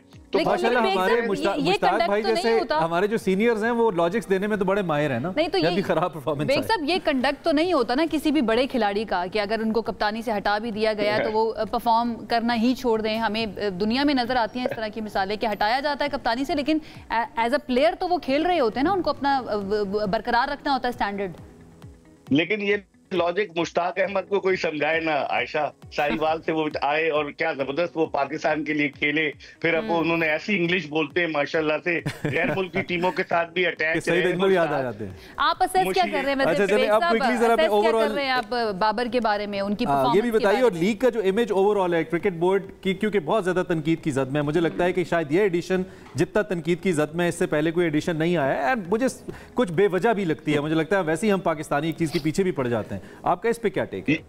देखिए, पहले मैं आयशा के सवाल का जवाब दूं। आज बाबर आजम कराची किंग्स के खिलाफ कराची में खेलेंगे और लोग एक्सपेक्ट कर रहे हैं कि बड़ा खिलाड़ी है, 2015 से आया, 10 साल से खेल रहा है, आज उसको परफॉर्म करना होगा। और दूसरे इमेज की बात की है, एक तो गाने पे कंट्रोवर्सी हो गई, आपको याद होगा इमरान, कई 4 गुलकार इन्होंने रख लिए, फिर उसके बाद ट्रॉफी को समंदर से निकाल कर लाए, बहुत सारी चीजें कंट्रोवर्सीज हुई। लेकिन अगर IPL के साथ हो रहा है, क्लैश हो रहा है PSL का, तो गालिबन और बड़े बड़े जो ब्रॉडकास्टर्स हैं जो दिखा रहे हैं, जो चैनल, वो IPL को दिखा रहे हैं। PSL थोड़ा सा नीचे आया, लेकिन इनको स्टैंडर्ड अपना इंप्रूव करना होगा, और कोई वजह नहीं कि 10 साल का ये बच्चा हो गया है और इस बच्चे को मजीद। मैं तो IPL को फॉलो नहीं कर रहा या नहीं कर सका, आप कुछ कर रहे होंगे ऑफ एंड ऑन, स्टैट्स वगैरह देख रहे हैं IPL में कैसी क्रिकेट हो रही है। IPL के ऊपर तो वैसे ही अब बड़ी पैसों की वजह से इतनी छाप लगी है कि फिक्स क्रिकेट खेली जाती है और पहले से डिसाइडेड मैचेस होते हैं। आप देख रहे हैं, फॉलो कर रहे हैं IPL को? बिल्कुल। IPL में इमरान एक चीज सामने आ रही है कि उनके पास टैलेंट बेपना है। 17 साल का लड़का आके रन कर देता है, उनके यहाँ नए खिलाड़ी आ रहे हैं IPL में, और ग्राउंड जो है वो तमाशाइयों से खचाखच भरे हुए नजर आते हैं। हमारे यहाँ लोगों की थोड़ी अदम दिलचस्पी है, टीम की परफॉर्मेंस पाकिस्तानी टीम की अच्छी नहीं रही, लेकिन ये कि हम इंशाल्लाह ताला कम्पीट करेंगे। इंडियन मीडिया तो जो है ना वो हमारा मजाक उड़ाता है कि हेयर ड्रायर मीडिया भी तो कर लेंगे मेरे साहब, मीडिया को तो नहीं हिलने देते, लेकिन खिलाड़ी भी तो खेलें। टैलेंट के अंदर भी तो कम्पीट करने की जरूरत है ना। लोग कहते हैं कि हेयर ड्रायर हमने दे दिया, हम पब्लिसिटी कर रहे हैं, अब हम उसको कुछ और दे देंगे, तो हमें बहुत सारी चीजों को ठीक करना। हेयर ड्रायर वाली बात के ऊपर तो हमने दिया तो था ना, लेकिन वो इसके ऊपर तो ना थोड़ी सी शर्म आ गई थी बेग साहब। लेकिन बालों की कदर मेरे साहब एक गंजे से पूछनी चाहिए। ये इंडिया को नहीं पता कि कितनी कीमती चीजें हमने जो दी है। इमरान, अगर Darren Mitchell man of the match होगा तो उसको क्या हेयर ड्रायर देंगे लोग? अच्छा इन द एंड बेग साहब ये बता दीजिए, आज कराची किंग्स और ज़ल्मी आमने सामने आ रहे हैं, क्या देख रहे हैं आप, कौन सी टीम बेहतर पोजीशन में है जीतने की? अच्छा देखिए, ज़ल्मी अंडर प्रेशर है, कराची यहीं पर अपने 4 मैचेस खेल चुकी है, 5वां मैच है कराची का। कराची यहाँ की कंडीशन से यूज टू है और ज़ल्मी आकर खेल रही है, पहले यहाँ नहीं खेली, पिंडी में खेली, तो प्रेशर तो ज़ल्मी पर होगा और सबकी नजरें एक ही खिलाड़ी पर मरकूज होंगी और वो है बाबर आजम। और बाबर आजम के हवाले से रिसेंटली मैंने एयर वाई के ऑनर जो टीम के हैं उनका मैंने इंटरव्यू भी सुना कराची किंग्स का, और उन्होंने भी कहा कि there was a controversy, that's why we had to shuffle certain things. तो वहाँ पे भी कंट्रोवर्सीज का शिकार कराची किंग्स भी रही। पर उन्होंने इमाद वसीम को अपना बेहतरीन कप्तान भी करार दिया, सलमान इकबाल साहब ने। तो दिस इज वेरी इंटरेस्टिंग, देखते हैं सूरत हाल किस जानिब। हां, Saim is and factor to attract. बहरहाल जी, लेट्स सी आज का मैच कैसा होता है। हमारे साथ मौजूद थे मिर्जा इकबाल बेग साहब और बड़ी ही ज़बरदस्त किस्म की उनके साथ हमेशा ही रहती है बातचीत और मज़े के तज्ज़िये जो है बस मुयस्सर कम आती है। मेरे साथ मुयस्सर आते रहा करें ताकि बात होती रहा करे। अब हमने एक ब्रेक लेनी है, ब्रेक से वापस आते हैं। To all the PSL lovers, enjoy today's match. मुझे लगता है बहुत ही अच्छा होने वाला है। Stay with us. ब्रेक के बाद एक मरतबा फिर से आपको खुश आमदीद कहेंगे और इस सेगमेंट का आगाज़ करते हैं एक सवाल के साथ। क्या आपने कभी अचानक आंखों के पीछे दर्द महसूस किया है या सर के आधे हिस्से में इतनी शदीद समटाइम्स तकलीफ़ होती है कि आपसे बर्दाश्त नहीं हो रही होती, रोशनी जो है ना वो आंखों के अंदर लग रही होती है, वो बर्दाश्त नहीं हो रही थी, आप कोई आपके पास बैठकर बोल रहा हो तो आपको लगता है कि यार ये चुप कर जाए तो ज़्यादा बेहतर है। इसको हम कहते हैं माइग्रेन। आपने कभी महसूस किया माइग्रेन? मुझे करना चाहिए लेकिन नहीं हुआ मुझे कभी। शुक्र अदा करेंगे नहीं हुआ, पास बोल रहा हूँ। अल्हम्दुलिल्लाह ऐसा नहीं है। This is on a lighter note. आपने बिल्कुल सही निशानदेही की और बिल्कुल होता है, तो इसलिए आई नो दैट कि ये कितना ज्यादा मुश्किल होता है। एंड पर्टिकुलरली लोगों को तो नहीं पता हम कितनी ज्यादा लाइट्स के नीचे इस वक्त बैठे हुए हैं, तो वो भी आपको कभी डिस्टर्ब करती है। देन नॉइज ऑब्वियसली हम जिस माशरे में रहते हैं जहाँ पे बाहर हमें मुख्तलिफ किस्म की आवाज़ें भी डिस्टर्ब करती हैं, so it's a part of our life. तो हमने कहा कि क्यों ना इसको डिस्कस किया जाए। बदकिस्मती से हमारे यहाँ इस आम तकलीफ के ऊपर कोई बात नहीं की जाती, इसके इस आम तकलीफ का कोई हल तफवीज़ नहीं किया जाता। तो हमने आज न्यूरो सर्जन है समीना, डॉक्टर समीना खलीक साहिबा, इनको हमने इनवाइट किया। मुख्तलिफ शोज़ में आप इनको देखते रहते हैं। हमने कहा ज़रा इनसे एक तो इसकी वजूहात पूछ और दूसरा सोल्यूशंस पे भी बात करें कि क्या इसका कोई हल है या इसके साथ ही जीना पड़ेगा। I really want to know कि ये ट्रिगर कैसे होता है और कितनी इकसाम के होते हैं सर दर्द और माइग्रेन जो है ना वो भी मुख्तलिफ किस्म का होता है। कुछ लोग होते हैं जिनको आधे चेहरे के ऊपर भी फील हो रहा होता है, कुछ लोग होते हैं जिनको सिर्फ आधे सर के ऊपर फील हो रहा होता है। 4 दिन का पूरा सेशन भी चलता है। एग्जैक्टली चलता है, वो माइग्रेन होता ही है। तो इसके ऊपर जरा बात कर लेते हैं। हमारे साथ मौजूद हैं डॉक्टर समीना खलीक साहिबा। Thank you so much doctor साहिबा हमें ज्वाइन करने के लिए। ठीक ठाक हैं आप? थैंक यू, अल्लाह का शुक्र। थोड़ा सा ज़रा एक्सप्लेन कीजिएगा माइग्रेन और आम सर दर्द दोनों में फ़र्क क्या है? जी, अभी आप दोनों बात कर रहे थे तो मैं सुन रही थी बहुत गौर से। तो माइग्रेन एक्चुअली आम सर दर्द से थोड़ा डिफरेंट होता है। वो इसलिए होता है कि माइग्रेन जो होता है ना वो अटैक्स में आता है और माइग्रेन की एक कोई फैमिली हिस्ट्री भी होती है और इसके कुछ स्पेसिफिक फीचर्स भी होते हैं। जबकि आम सर दर्द जो है वो किसी भी टाइम पे आ सकता है और वो उसकी शिद्दत भी इससे फ़र्क होती है, उसका इलाज भी इससे फ़र्क होता है। जैसे सर दर्द तो सर दर्द होता है ना, वो कहते हैं कि सिर्फ फ़िरौन को नहीं हुआ, बाकी तो सबको ज़िंदगी में होता है सर दर्द। तो सर दर्द तो जैसे हम एग्जांपल देते हैं कि यार वो तो दर्द सर ही बन गया हमारा, ठीक है ना, क्योंकि दर्द सर इसलिए कहते हैं कि ज़ाहिर सर जो है हमारा जो इसके अंदर ब्रेन होता है वही हमारी बॉडी का हेड क्वार्टर है, वहीं से सारे सिग्नल्स जाते हैं। तो इट्स वेरी इंपॉर्टेंट। तो कोई भी चीज़ जब हमें नागवार गुजरती है तो या हम ज़्यादा डिफर कैसे करें आम सर का दर्द और माइग्रेन का जो दर्द है? जी, मैं इसी तरफ आ रही थी कि जब कोई चीज़ हमें नागवार गुजरती है तो हमें जो होता है ना हमारी नर्व्स जो होती हैं ना वो हमें एक सिग्नल देती हैं और सर दर्द शुरू हो जाता है। तो सर दर्द बेसिकली होता ही इसी वजह से है कि जब एब्नॉक्शियस किस्म की स्टिमुलाई जाती हैं। लेकिन माइग्रेन जो होता है, एक तो सबसे पहली बात तो ये कि ये फैमिलीज़ में भी रन करता है। अच्छा। और हाँ जी, और दूसरी बात मैं आपको एक बहुत दिलचस्प बताती हूँ कि आपसे माज़रत के साथ आपको नहीं हुआ, इसका ये मतलब नहीं है, लेकिन माइग्रेन हमेशा ये जो होती है ना पढ़े लिखे इंटेलेक्चुअल लोगों की बीमारी होती है। ये किसी मजदूर को, जिस्मानी काम करने वाले को, फिज़िकल एक्सर्शन करने वाले को माइग्रेन नहीं होता, ना होने के बराबर होता है। जो लोग दिमागी काम करते हैं बहुत ज़्यादा और बहुत इंटेलेक्चुअल्स होते हैं उनको माइग्रेन होता है। मैं तो इंटेलेक्चुअल से माइनस हो गया, लेकिन मैं आपको बताऊं, नहीं आप बिल्कुल माइनस नहीं, आप जस्ट लाइटर नोट में बात कर रहा हूं। आई डोंट मीन कई लोगों को नहीं होता माइग्रेन। मैं बहुत इससे गुजरता रहा हूं क्योंकि मेरा पर्सनल एक्सपीरियंस है। मैं भी आगे उस सवाल में भी उसको लाऊंगा, चूंकि ये बेसिकली पूरा प्रोसेस चलता है कि पहले आपकी आंखों के सामने अंधेरा आया, उसके बाद आपके सर में शदीद दर्द हुआ और उसके बाद शायद वॉमिटिंग भी होती है। जी, मैं तो मैं उस सर्कल के बारे में भी आपसे पूछना चाह रहा था कैसा कुछ, तो आप प्लीज अपनी बात कंटिन्यू। बिल्कुल जी, देखें जैसे हर चीज़ की ग्रेडिंग होती है ना, इसी तरह माइग्रेन की भी ग्रेडिंग होती है, ठीक है ना। बाज़ लोगों को माइल्ड किस्म का होता है, बाज़ लोगों को मॉडरेट होता है, बाज़ लोगों को स्वेयर, यानी कि आप ये समझ लें कि ग्रेड 1, ग्रेड 2, ग्रेड 3 तो ग्रेड्स बढ़ते जाते हैं, ठीक है ना। तो ये जैसे आप जो बता रहे हैं सिम्टम्स वो ज़रा हायर ग्रेड के हैं, ठीक है। बाज़ दफ़ा ये होता है कि जो अगर लो ग्रेड के सिम्टम्स होते हैं ना तो उसमें ये होता है कि कोई सा ट्रिगर पॉइंट होता है। माइग्रेन में हमेशा आप याद रखिएगा ट्रिगर पॉइंट होता है। जैसे अगर एक तेज सी रोशनी एकदम से आंखों के आगे पड़ी तो आपको एकदम से सर दर्द शुरू हो जाता है। दूसरा ट्रिगर पॉइंट ये होता है कि बहुत ज़्यादा बाज़ लोग शोर नहीं बर्दाश्त कर सकते, तो अगर एकदम से शोर शुरू हुआ तो उनको माइग्रेन ट्रिगर हो जाता है। हमारे साथ एक लाइव कॉलर हैं, उनका भी हम सवाल ले लेते हैं। इरफान है हमारे साथ। जी इरफान, कैसे हैं आप? बताइएगा क्या कहेंगे। अल्हम्दुलिल्लाह मैं ठीक, आप कैसी ठीक है? बिल्कुल ठीक। जी बताएं, क्या पूछेंगे आप?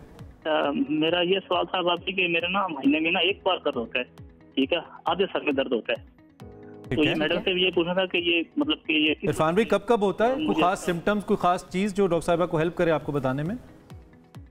जी मतलब कि जब मैं मतलब कि सो रहा होता हूँ, जब अचानक से उठता हूँ तो शाम को शुरू होता है, फिर अगले दिन 24 घंटे बाद ये फिर मतलब कि खुद ही ठीक हो जाता है।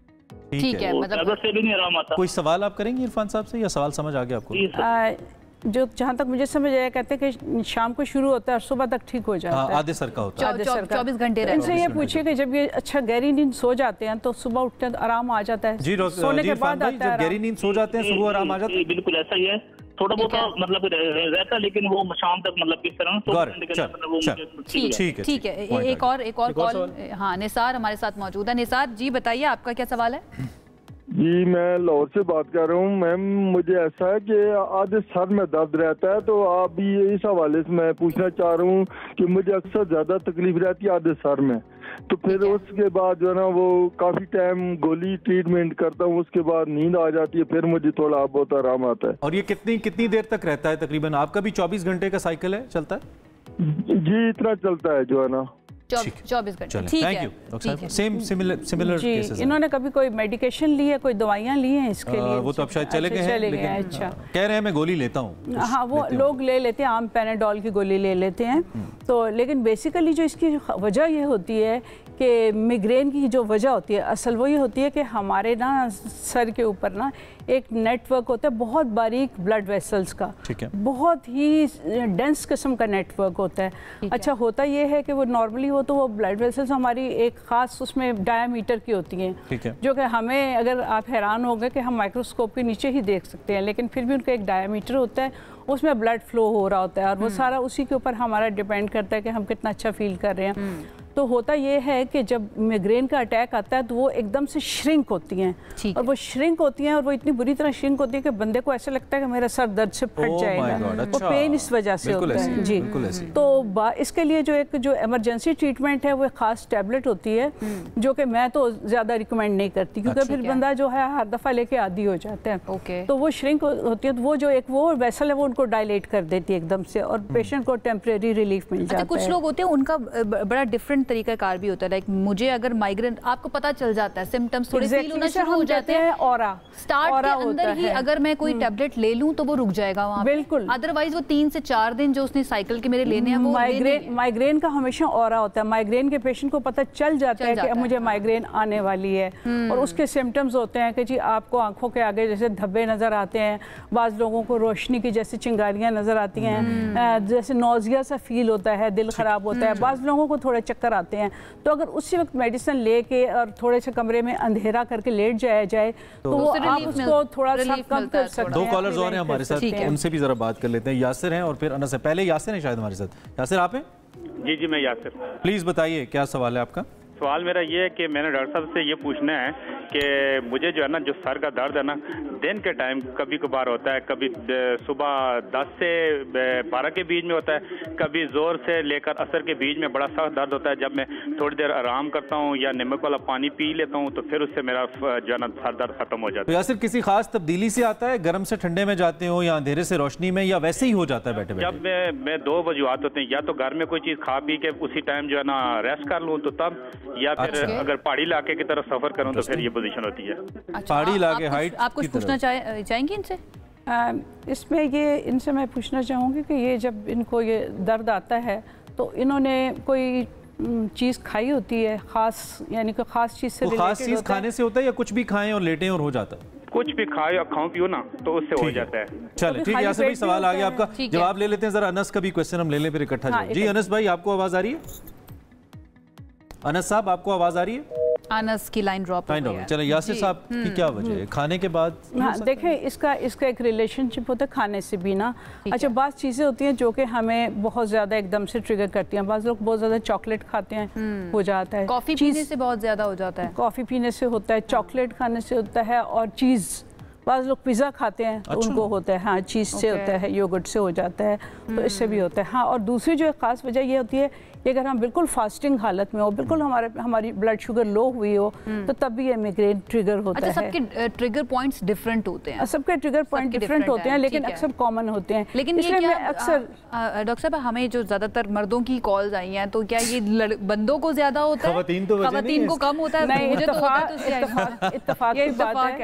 इत्तेफाक की बात है कि मर्दों की कॉल्स आई हैं, मेरे पास खवातीन ज़्यादा आती हैं, खवातीन ज़्यादा आती हैं, और ये माइग्रेन होता है उनमें, सेंसिटिव लोगों को। में सोल्यूशन की तरफ अगर हम आ जाएं, एक तो आपने कहा एक सर्टेन मेडिसिन होती है immediate remedy, but you don't recommend. क्या आप खुद बॉडी को ये टाइम आपको देना चाहिए कि वो हील करे? तरीका कार क्या है? थोड़ा सा सोल्यूशन बताएं हमें इसका। मेरे पास एक्चुअली पेशेंट के इसके माइग्रेन के पेशेंट्स काफ़ी आते हैं, तो जब मैं उनका इलाज शुरू करने लगती हूँ ना, तो सबसे पहला मैं उनसे प्रॉमिस लेती हूँ कि आपने ना फॉलो करना है, और ये इलाज थोड़ा सा लंबा हो जाएगा, लेकिन ये वादा है कि आप ठीक हो जाएंगे, प्रोवाइडेड कि आप मुझे फॉलो करें। ठीक है।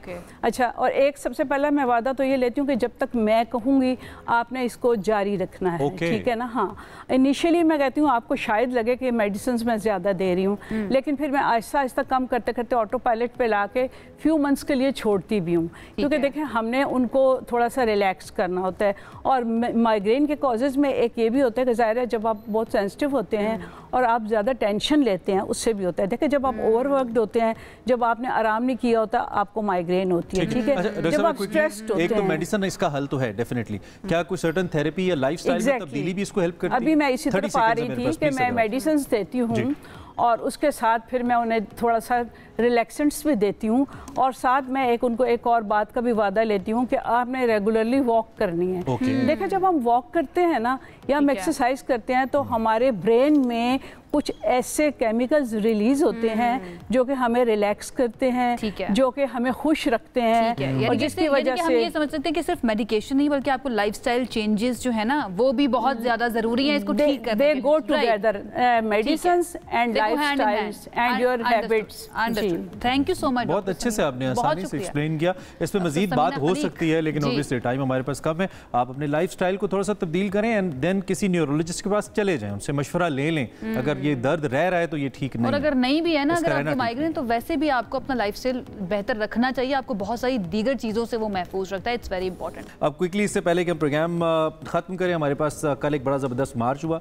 जमात इस्लामी की तरफ से इस्लामाबाद एक्सप्रेस हाईवे पर गजा यकजहती मार्च किया गया, जिसमें खवातीन समेत हजारों अफराद ने शिरकत की, और क्या जबरदस्त पार्टिसिपेशन। लुक एट दैट, बहुत बड़ी तादाद में लोग जो है यहाँ पर आए थे, और इस मौके पर जमात इस्लामी के अमीर हाफिज नईमुर रहमान, उन्होंने खिताब भी किया शुरका से, और 26 अप्रैल को कहा गया कि मुल्क गिर हड़ताल होगी, इसका उन्होंने ऐलान कर दिया, और ये मुतालबा किया कि पाकिस्तान में हमास का दफ्तर खोला जाए। उन्होंने कहा कि जो हुक्मरान है वो अमेरिका और इसराइल से खौफ खाते हैं, उम्मत सोई हुई है। हाफिज नईम साहब ने यह भी कहा कि मुख्तलिफ जो हमारे मुकद्दस मकामात हैं उनके लिए और हमारे मफादात के उसूल के लिए इकट्ठे होने वाले सियासतदान उनको एफर्ट करनी चाहिए कि हम अपने मुकद्दस मकामात को हासिल करें, उनके ऊपर किसी किस्म का जो जुल्म है, बर्बरियत है, उसके लिए आवाज़ उठाएं। मैं यहाँ पे लोगों को भी खिराज तहसीन पेश करना चाहूँगा आयशा, जो लोग निकले अपने वक्त में से वक्त निकाल कर और यहाँ पे इकट्ठे हुए, एक मैसेज दिया और पुरअमन एहतजाज किया। पुरअमन एहतजाज, ये सही जो है ना रिप्रेजेंटेशन है। अगर आपको किसी चीज़ के बारे में आवाज़ उठानी है तो इस तरह से आवाज़ उठाई जाती है, और जमात इस्लामी इस चीज़ के लिए मशहूर भी बहुत ज़्यादा है। अक्सर हमें वो नजर आती है। ऐसे सीन्स हम टर्की वगैरह में देख रहे थे, लंदन में बड़े बड़े मुजाहरे हुए, लेकिन फाइनली इस्लामाबाद पाकिस्तान ने भी एक मैसेज दिया। सो ये बेसिकली ह्यूमैनिटी का मसला है, it's not a political thing. सबको खड़ा होना चाहिए, और इसराइल की जो जुल्म है फ़लस्तीनियों के खिलाफ, हमारे बच्चों के खिलाफ, उस पर आवाज़ उठानी चाहिए, लेकिन कानून को हाथ में ना लें। आप बाज़ रेस्टोरेंट के अंदर कानून में हाथ में लेना शुरू कर देते हैं, ये ना करें, ये बड़ा ज़रूरी है। यमन की तरफ चलते हैं, जहाँ पर हौसी बागी जो हैं उन्होंने रास ईसा पर होने वाले बड़े अमरीकी हमले के खिलाफ मुजाहरा किया। उनका कहना था कि एक ऐसी सिविलियन फैसिलिटी को निशाना बनाना बड़ी नाकामी का वाज़ेह सबूत है। यहाँ पर भी आप देखें विजुअल्स, कितनी बड़ी तादाद में लोग हैं और तमाम यमनी शहरियों को फ़ायदा पहुँचता है। और जहाँ तेल, डीजल और गैस के जहाज़ आते हैं, ये कोई फ़ौजी बंदरगाह नहीं है और हम इतने बेवकूफ़ या ना तजुर्बाकार नहीं है कि यहाँ पर अपनी फोर्सेस और हथियार लेकर आए। अभी यहाँ पर भी हमें पुरअमन मुजाहिरा ही नजर आया। हमले में 80 अफराद शहीद हुए थे। उसी बागियों का ये भी कहना था कि ये अमेरिका के 15 माह से जारी जो उनकी कार्रवाइयाँ हैं उसमें सबसे बड़ा और मोहलिक हमला है जो किया गया है। कुछ विजुअल्स भी हैं उसके। सो दुनिया भर के अंदर इस वक्त जो सूरत हाल जारी है, मेरे ख्याल में तमाम बड़ी ताकतों को जिम्मेदारी का मुजाहिरा करना चाहिए और जिम्मेदारी का मुजाहिरा करते हुए दुनिया में अमन की तरवीज के लिए काम करना चाहिए। कब तक इंसान, ये 2025 कौन सा दौर है जब इंसान से लड़े, मारे और आगे बढ़े? यही तो हम नहीं सीख रहे हैं। में आगे बढ़ना चाहिए। यही तो हम नहीं सीख रहे हैं। लेकिन अब बड़ी आवाज़ें जो है ना, हम गज़ा का क्योंकि जिक्र कर रहे थे, बड़ी बड़ी आवाज़ें जो हैं वो गज़ा और वहाँ के लोगों के लिए, हालांकि बहुत देर हो चुकी है लेकिन उसके बावजूद लोग आवाज़ उठा रहे हैं। हॉलीवुड अदाकारा एंजेलिना जोली जो हैं वो फ़लस्तीनियों के हक़ में बोल पड़ी हैं। उन्होंने इंस्टाग्राम पर एक स्टोरी शेयर की है और कहा है कि इज्तिमाई कमर जो है कब्र बना दी गई है गज़ा वालों की, फ़लस्तीनियों की, और फ़लस्तीनियों की ज़िंदगियाँ एक मरतबा फिर मुनज़्ज़म तरीके से तबाह की जा रही हैं। मुझे लगता है कि अब कुछ बचा है वैसे तबाह करने के लिए बहुत काम करती हैं एंजेलिना। पाकिस्तान भी आई थी जब फ्लड आया था और फंड्स लेकर आई थी, कंट्रीब्यूशन है उनका बहुत, और अच्छी बात है जो बड़ी बड़ी सेलिब्रिटीज़ हैं they should speak about it because it's all about humanity, इंसानियत के बारे में है। और गज़ा को किस तरह एक ग्रेवयार्ड में तब्दील कर दिया गया है। हमारी इस दुआ के साथ कि अल्लाह फ़लस्तीनियों की मुश्किलात आसान करे और दुनिया की आँख खोले। हम ख़त्म करते हैं, आपसे इंशाल्लाह कल मिलेंगे। अच्छा सा दिन गुजारिए। अल्लाह हाफ़िज़।